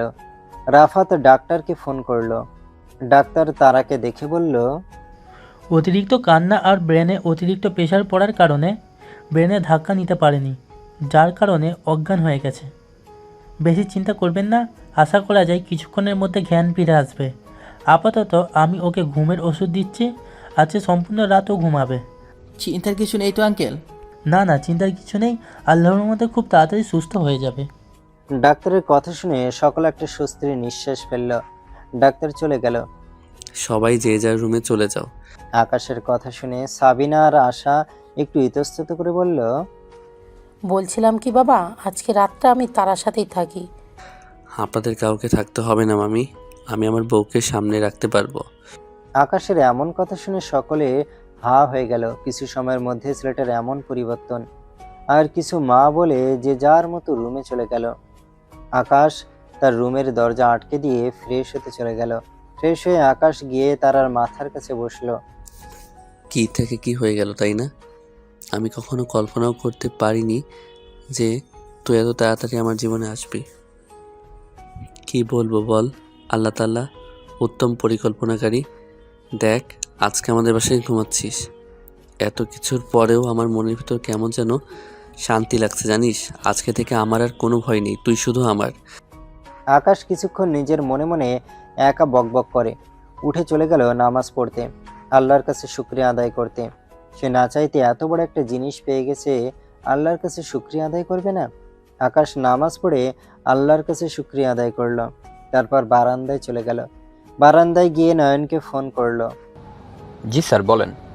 তোমাকে 1 ঘন্টা টাইম দিলাম। এই 1 ঘন্টার ভিতরে তুমি ওই ছেলেটা আর ছেলেটার বাবাকে তুলে নিয়ে আসবে, যেখান থেকে পারো সেখান থেকেই।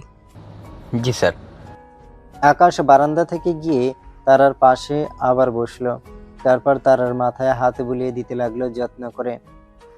আধা ঘন্টা পর তারার কপালে একটা চুমু দিয়ে আকাশ বের হয়ে গেল তার গন্তব্যে। একটা অন্ধকার রুমে দুজন লোককে বেঁধে রাখা হয়েছে। লোক বললে ভুল হবে, একজনের বয়স 50-এর কাছাকাছি, আর একটা ছেলে তাগড়া যুবক, 25 কিংবা 26 বছর বয়স হবে। যুবক ছেলেটির হাত পায়ে মাথায় ব্যান্ডেজ করা। দুজনে ছোটাছুটি করার চেষ্টা করছে। হঠাৎ তাদের মাথার উপরের লাইট জ্বলে উঠল। দরজা খোলার আওয়াজ হলো। সেই দরজা দিয়ে প্রবেশ করলো দুটো ছায়ামূর্তি। আস্তে আস্তে তাদের চেহারা স্পষ্ট হলো। নয়ন, ওদের মুখ খুলে দে। নয়ন গিয়ে দুজনের মুখের বাঁধন খুলে দিল। এবার বল, কি কি যেন বলেছিলি? আমাদের এভাবে ধরে নিয়ে আসার মানে কি? তুই আমার ক্ষমতা সম্পর্কে জানিস না। তুই আমার ক্ষমতা সম্পর্কে কি জানিস সেটা আগে বল। কারো সম্পর্কে না জেনে এমন বলা ঠিক না। বলে আকাশ ছেলেটার হাত মুচড়ে ধরল। এই, আমার ছেলেকে এভাবে হাত মোচড়ে ধরেছিস কেন? ছাড় বলছো ওকে। একবার আমি এখান থেকে ছাড়া পাই, তারপরে আমিও তোকে দেখে নেব। তুই আমাকে কি দেখবি বল? তার আগে আমি তোকে দেখে নেব। তোকে আমি খুন করলেও কেউ কিচ্ছু বলার সাহস পাবে না আমাকে। তুই কে এমন? কারোর সাথে লাগতে আসলে অবশ্যই তার আগে তার সম্পর্কে জেনে নিতে হয়। তুই কিসের এত বাহাদুরি দেখাস? আমাদের হাত পা বেঁধে নিয়ে বাহাদুরি দেখাচ্ছিস কাপুরুষের মতো। ছেলেটির কাপুরুষের মতো কথা শুনে আকাশের মাথায় রক্ত উঠে গেল। আকাশের হাতে থাকা ছুরিটা ছেলেটির হাতে গেঁথে দিল।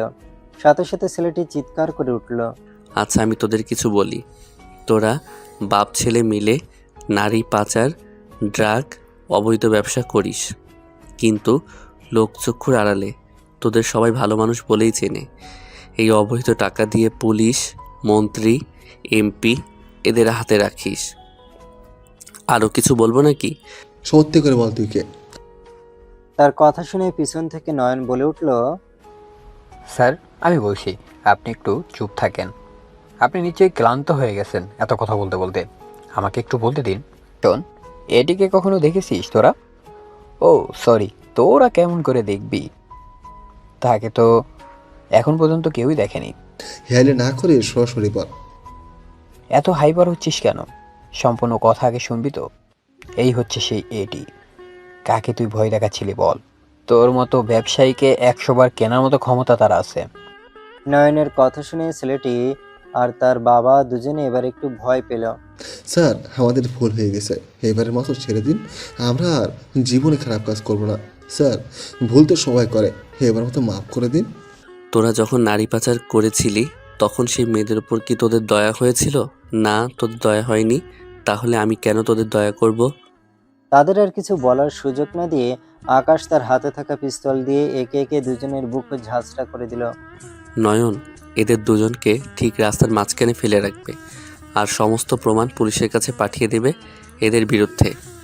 রাত 4টার দিকে আকাশ নিজের রুমে ঢুকলো, তারপর ফ্রেশ হয়ে তারার পাশে শুয়ে পড়ল। তারা কি শক্ত করে জড়িয়ে ধরে। সকালে সূর্যের মিষ্টি রোদ তারার মুখের উপর পড়তেই তারার ঘুম ভেঙে গেল। নড়ে চড়ে উঠতে নিলেই তারার মনে হলো কেউ তাকে বেঁধে রেখেছে। কি রে বাবা, এমন শক্ত করে কে বেঁধে রেখেছে? আমার নিঃশ্বাস নিতে কষ্ট হচ্ছে। তারা খুব কষ্টের পিছন থেকে ঘুরে তাকাতেই অবাক হয়ে গেল। সেই সাথে একটা বড় সড়ো ঝটকা খেলো। তারা জোরে জোরে আকাশকে ঠেলতে লাগলো।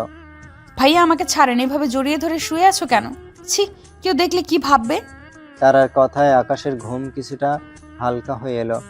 আকাশ কিছুটা বিরক্তি নিয়ে বলল, তারা এই সাত সকালে করিস না তো, আমাকে একটু ঘুমাতে দে। মাত্র কিছুক্ষণ হলো আমি ঘুমিয়েছি। আমাকে ছেড়ে তারপরে ঘুমান, আমার দম বন্ধ হয়ে আসছে। কথা বলতে বলতে হঠাৎ কালকে রাতের কথা তারার মনে পড়তেই তারা জোরে আকাশের গেঞ্জি খামচে ধরলো। কি হয়েছে, একটু ঘুমাতে দিবি না? এভাবে খামচে ধরেছিস কেন? বলেই চোখ খুলে তাকাতে আকাশ দেখলো তারা প্রচন্ড রকমের ঘামছে। এই তারা, কি হয়েছে তোরে এমন করে ঘামছিস কেন? তারা কিছু বলছে না দেখে আকাশ তারাকে শক্ত করে জড়িয়ে নিল। কিছু হয়নি তো, আমি আছি না, আমি থাকতে তোর কেউ কিছু করতে পারবে না। কান্না থামো না প্লিজ। তারা আস্তে আস্তে শান্ত হয়ে গেলে আকাশ তারাকে নিয়ে ফ্রেশ করে দিল। তারপর নিজে ফ্রেশ হয়ে দুজনে একসাথে নিচে নামলো সকালের নাস্তা করার জন্য। সকালের নাস্তা একসাথে করে সবাই ড্রয়িং রুমের প্রোফাইল দিয়ে বসলো। তখনই শুনতে পেল সংবাদ বলছে, বিশিষ্ট ব্যবসায়ী আর তার ছেলেকে কেউ হত্যা করেছে এবং তাদের লাশ রাস্তার মাঝখানে রেখে গেছে। কোনো প্রমাণ পাওয়া যায়নি এই বিষয়ে, তবে জানা গেছে তার নারী পাচার, ড্রাগস আরও নানা ধরনের চোরাচালানের সাথে যুক্ত ছিল। পুলিশের ধারণা তাদের কোনো শত্রু তাদের এমন করে মেরে রেখে গেছে। আরও জানতে হলে আমাদের সাথেই থাকুন। খবর দেখে আবির মির্জা বলে উঠল, এতদিন হলো আমরা এর সাথে ব্যবসা করলাম, এর আসল রূপ ধরতে পারলাম না। কেমনে সম্ভব সব? ঠিক বলেছেন ভাইজান, বর্তমান যুগে মানুষকে চেনা খুব কঠিন। তবে যা হয়েছে ভালো হয়েছে, সে তার শাস্তি পেয়েছে। সকলে তার একদিকে তাকানো। তারা চুপচাপ বসে আছে। তখন আকাশ বলে উঠল, মামির সামনে ওর এইচএসসি পরীক্ষা, ওর বই থাকা সব নিয়ে আসতে হবে। কেন কেন আমার বই হঠাৎ এখানে নিয়ে আসবে কেন?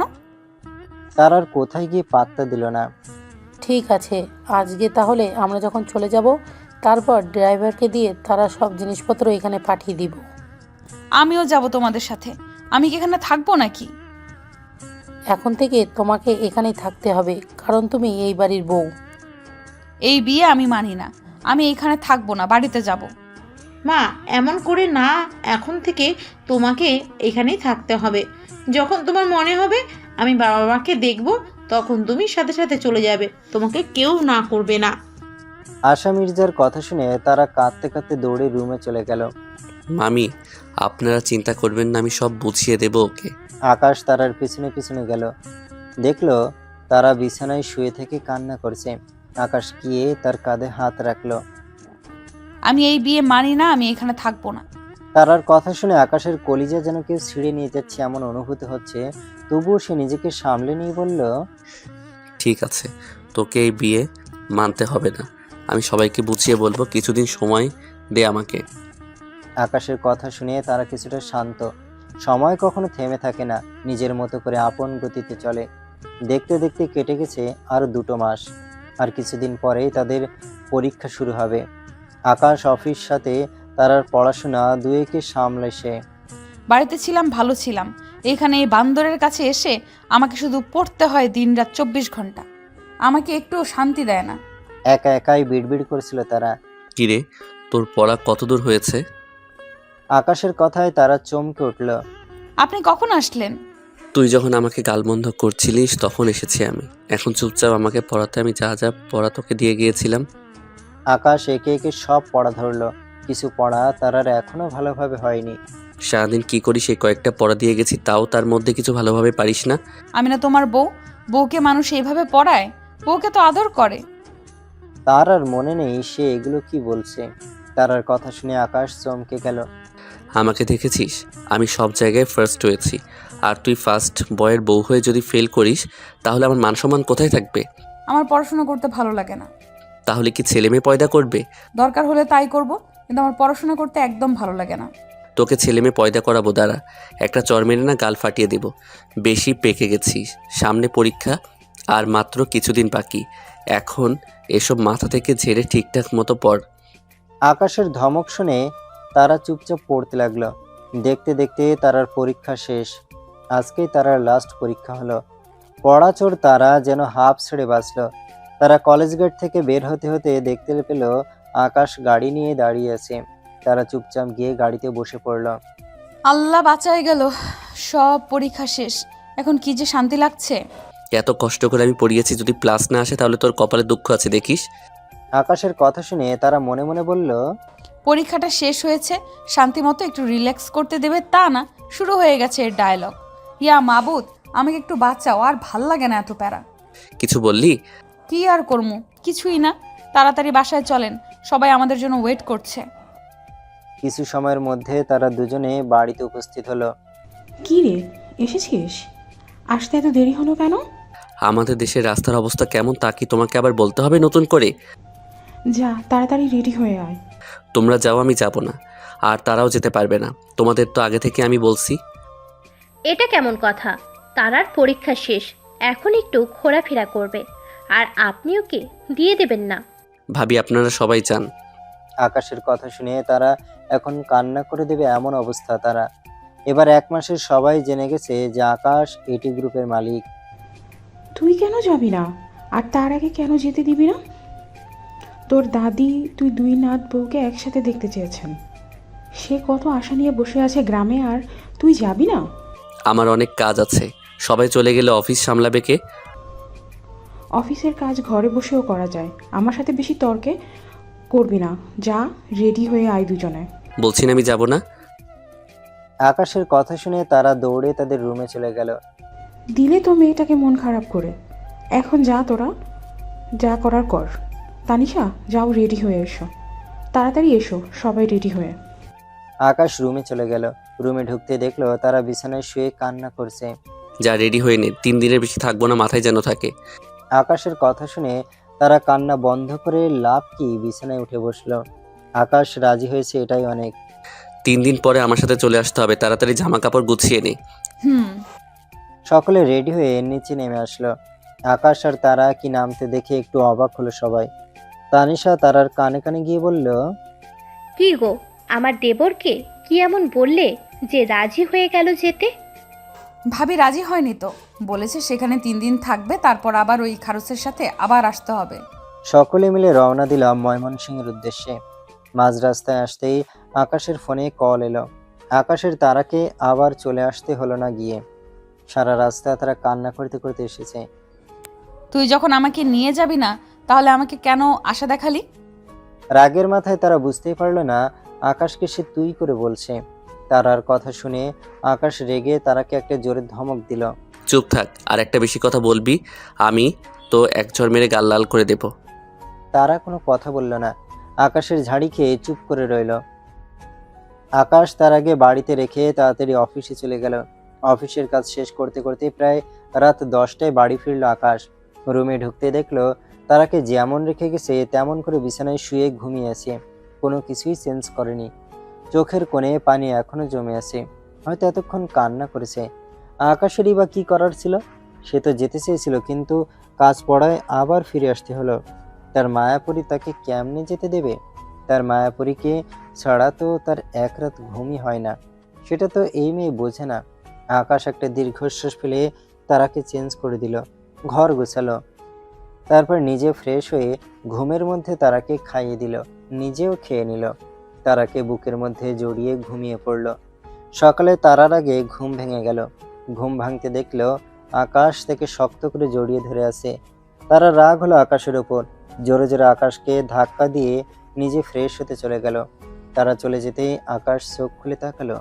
মহারানী হেব্বি রাগ করেছে, এই রাগ অতি সহজে ভাঙবে না। আকাশের চিন্তার মাঝে হঠাৎ তার ফোন বেজে উঠল। ফোনটা হাতে নিয়ে দেখলো তার দাদি ফোন করেছে। ফোন রিসিভ করতে অপর পাশ থেকে ভেসে এলো আকাশ। ফোনটা রাখতেই তারা ওয়াশরুম থেকে বেরিয়ে এলো। কেমন আছো দাদু ভাই? জি ভালো আছি, তুমি কেমন আছেন? আমি তো ভালো আছি, কিন্তু তোমরা কেন এলে না? আসলে আমার হঠাৎ করে কাজ করে গিয়েছিল, যার কারণে আসতে পারিনি দাদি। তুমি আসতে পারোনি তো কি হয়েছে? আমার নাম তোকে পাঠিয়ে দিলে কি এমন হতো? ও তুমি বুঝবে না দাদি, বউকে ছাড়া কি থাকা যায়? না না, বউকে ছাড়া কি থাকা যাবে? তোমার বউ তো তোমার বড় বউয়ের কাছে আসছিল। রাগ করো না দাদি, আমি তাড়াতাড়ি কাজ শেষ করে তোমার নাত বউকে সাথে নিয়ে আসতেছি, তুমি রেডি থেকো। ঠিক আছে। আকাশকে দেখেও না দেখার ভান করে বারান্দায় চলে গেল। আকাশ কিছু না বলে ফ্রেশ হয়ে অফিসের জন্য তৈরি হলো। তাড়াতাড়ি তৈরি হও। তারা কিছু বলছে না দেখে আকাশ আবার বলল, তৈরি যদি না হও তাহলে আমি তোকে তৈরি করে দিব। আকাশের কথায় কাজ হলো। তারা দ্রুত রেডি হয়ে এলো। আকাশ তারাকে নিয়ে তার অফিসে গেল। স্যার আসবো? হ্যাঁ ভেতরে এসো। আকাশের কথা শুনে হৃদয়ের ভিতর এলো, তোর ম্যাডামের জন্য বিরিয়ানি নিয়ে এসো কিছু। জি স্যার। হৃদয় চলে গেল। তার কিছুক্ষণ পরে পিয়ন এসে তারার সামনে বিরিয়ানির প্যাকেটটা রেখে চলে গেল। তারা বিরিয়ানি দেখে লোভ সামলাতে না পেরে তাড়াতাড়ি খেয়ে নিল। বেচারির অনেক খিদে পেয়েছে। তারার খাওয়ার দিকে এখানে আকাশ তাকিয়েছিল। খেতে খেতে হঠাৎ তারা খেয়াল করলো আকাশ তার দিকে তাকিয়েছে। তারা মুখ ভেঙে দিয়ে অন্যদিকে ঘুরে বসলো। তারা খাবার খাচ্ছিল, তখন একটা মেয়ে তাদের কেবিনে প্রবেশ করলো। কিছু বলবে আদিবা? জি স্যার, এই ফাইলটা একটু ভালো করে দেখে নিন। আদিবা ঘুরে গিয়ে আকাশের চেয়ারের কাছে গিয়ে আকাশের দিকে একটু ঝুঁকে দাঁড়ালো। তা দেখে তারা চোখ বড় বড় করে তাকিয়ে রইল। এই যে স্যার, এখানে সাইন করতে হবে। আদিবা এভাবে কাছে আসায় আকাশের অস্বস্তি হচ্ছিল। তাড়াতাড়ি সাইন করে দিয়ে আদিবাকে কেবিন থেকে বের করে দিল। এদিকে আদিবার আকাশের এত কাছে আসা পছন্দ হয়নি তার। সে ভিতরে ভিতরে ফুঁসছে। আকাশ তার আগে রেখে মিটিং অ্যাটেন্ড করতে গেল। মিটিং থেকে আসতে আসতে প্রায় 5 ঘন্টা সময় লাগলো।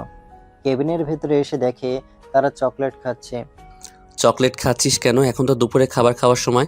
চকলেট রাগ, আগে খাবার খাও তারপর চকলেট খাস। কখন বাসায় যাব? এখানে আমার আর ভালো লাগছে না। বেশি না, আর কিছু সময়। নয়ন এসে খাবার দিয়ে গেল। নয়ন আমাকে 1 কাপ করে দিয়ে যাও তো, প্রচন্ড মাথা ব্যথা করছে। জি স্যার। স্যার আসবো?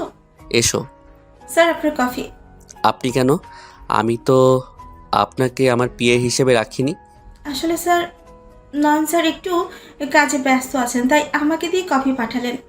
ঠিক আছে, এখানে কফি রাখেন।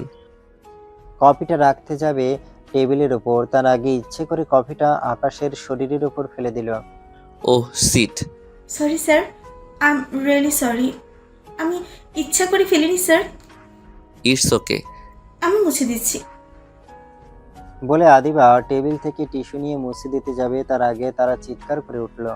না! তারা চিৎকার শুনে দুজনে তারার দিকে তাকালো। তারা দৌড়ে গিয়ে আদিবার হাত থেকে টিস্যু নিয়ে নিজে মুছে দিতে লাগলো। তারা মুছে দিচ্ছে আর আদিবার দিকে চোখ গরম করে তাকিয়ে আছে। আদিবা চলে যাবে তার আগে তারা তার চুলের মুঠিতে ধরলো। শালা বেহায়া মেয়ে! এই তো তোদের মতো মেয়েদের কারণে আমাদের মতো মেয়েদের সংসার ভেঙে যায়। হারামজাদি, তুই জানোস আকাশ বিয়ে করেছে? তার বউয়ের সামনে তুই তার সাথে রংঢং করতে চাস? বলে চুল ধরে জোরে জোরে টানতে লাগলো। আদিবা চিৎকার করছে শুনে অফিসের সকল স্টাফরা আকাশের কেবিনের সামনে এসে দাঁড়ালো। বেহায়া মেয়েদের কি শরম থাকে? কি করছো তারা? ছাড়ো ওকে। কেন ভালো লাগে তোর? নাকি ও ব্যথা পাচ্ছে দেখে তোর ব্যথা লাগছে? কি তুই এক্ষুনি অফিস থেকে বের হয়ে যাবি, না হলে তোর বর তার নিতে আমি 2 বার ভাববো না। বলেই তারা চুল ছেড়ে দিল। আদিবাকে আর পায় কে? সে দৌড়ে রুম থেকে বের হয়ে গেল। আদিবা চলে যেতে তারা আকাশের কলার ধরে টানতে টানতে অফিস থেকে বের করে নিয়ে গেল। তারা শান্ত হ, এত রাখছিস কেন? আমার জামাইকে অন্য কেউ টাচ করবে আর আমি মেনে নেব? তারা দুজন বাড়িতে এসে তারা আকাশকে ধাক্কা দিয়ে রুমের ভেতর ফেলে দিল। তারপর দরজা আটকে দিল। আমি আছি, আমাকে কি তোর চোখে পড়ে না? এসব কি বলছিস তারা? তোর মাথা ঠিক আছে? আমার মাথার সব ঠিক আছে। বলেই তারা আকাশের ঠোঁটে ঠোঁট ডুবিয়ে দিল। তারা যেমন কাণ্ডে আকাশ হতভাগ। কিছু সময় যাওয়ার পর আকাশ যখন রেসপন্স করতে লাগলো, তারা ছোটাছুটি করতে শুরু করলো। আকাশ কিছুক্ষণ পরে তারাকে ছেড়ে দিল। তারা লজ্জায় মাথা নিচু করে নিল। তারা উঠে চলে যেতে নিলে আকাশ আটকে বলল, কই যাওয়া হচ্ছে? আমার বুকে আগুন জ্বালিয়ে সে যাবে, এটা আমি কখনোই মানব না। আমি এতদিন চুপচাপ ছিলাম, কিন্তু আমার মায়াপড়ি আমাকে আজকে ধৈর্যহারা করে দিয়েছে। তারা যে আকাশের কথার মানে বুঝে না এমনটা নয়। আকাশের কথা শুনে তারা লজ্জায় আকাশের বুকে মুখ লুকিয়ে নিল, যার অর্থ তার সম্মতি আছে। আকাশ কি আর পায় কে? দুজনে আবার চুম্বনে লিপ্ত হলো। আকাশের দুটো হাত তারা সমস্ত শরীরে অবাধ্য বিতরণ করছে, সেই সাথে তারা লজ্জায় কুকিয়ে উঠছে। এক সময় বুকের উপর থেকে ওড়না সরিয়ে ফেলল। তারা লজ্জায় শেষ। তোমাকে খুব ভালোবাসি তারা। আকাশের কথা শুনে তারা চমকে তাকালো। তুমি ঠিক শুনেছ, আমি তোমাকে প্রচুর ভালোবাসি, পাগলের মতো ভালোবাসি, যা আমি প্রকাশ করতে পারবো না। আমি আপনাকে আকাশ আর তারাকে কিছু বলতে দিল না, পাগলামি শুরু করে দিল। আর তারা তার পাগলামি সামলাতে ব্যস্ত। আকাশ যে বাঁধহারা হয়ে গেছে, যাকে এমন অশান্ত দেখে মনে হচ্ছে কতদিন ধরে সে তার প্রিয় মানুষের সারার অপেক্ষায় ছিল। তারা থাকুক তাদের মতো,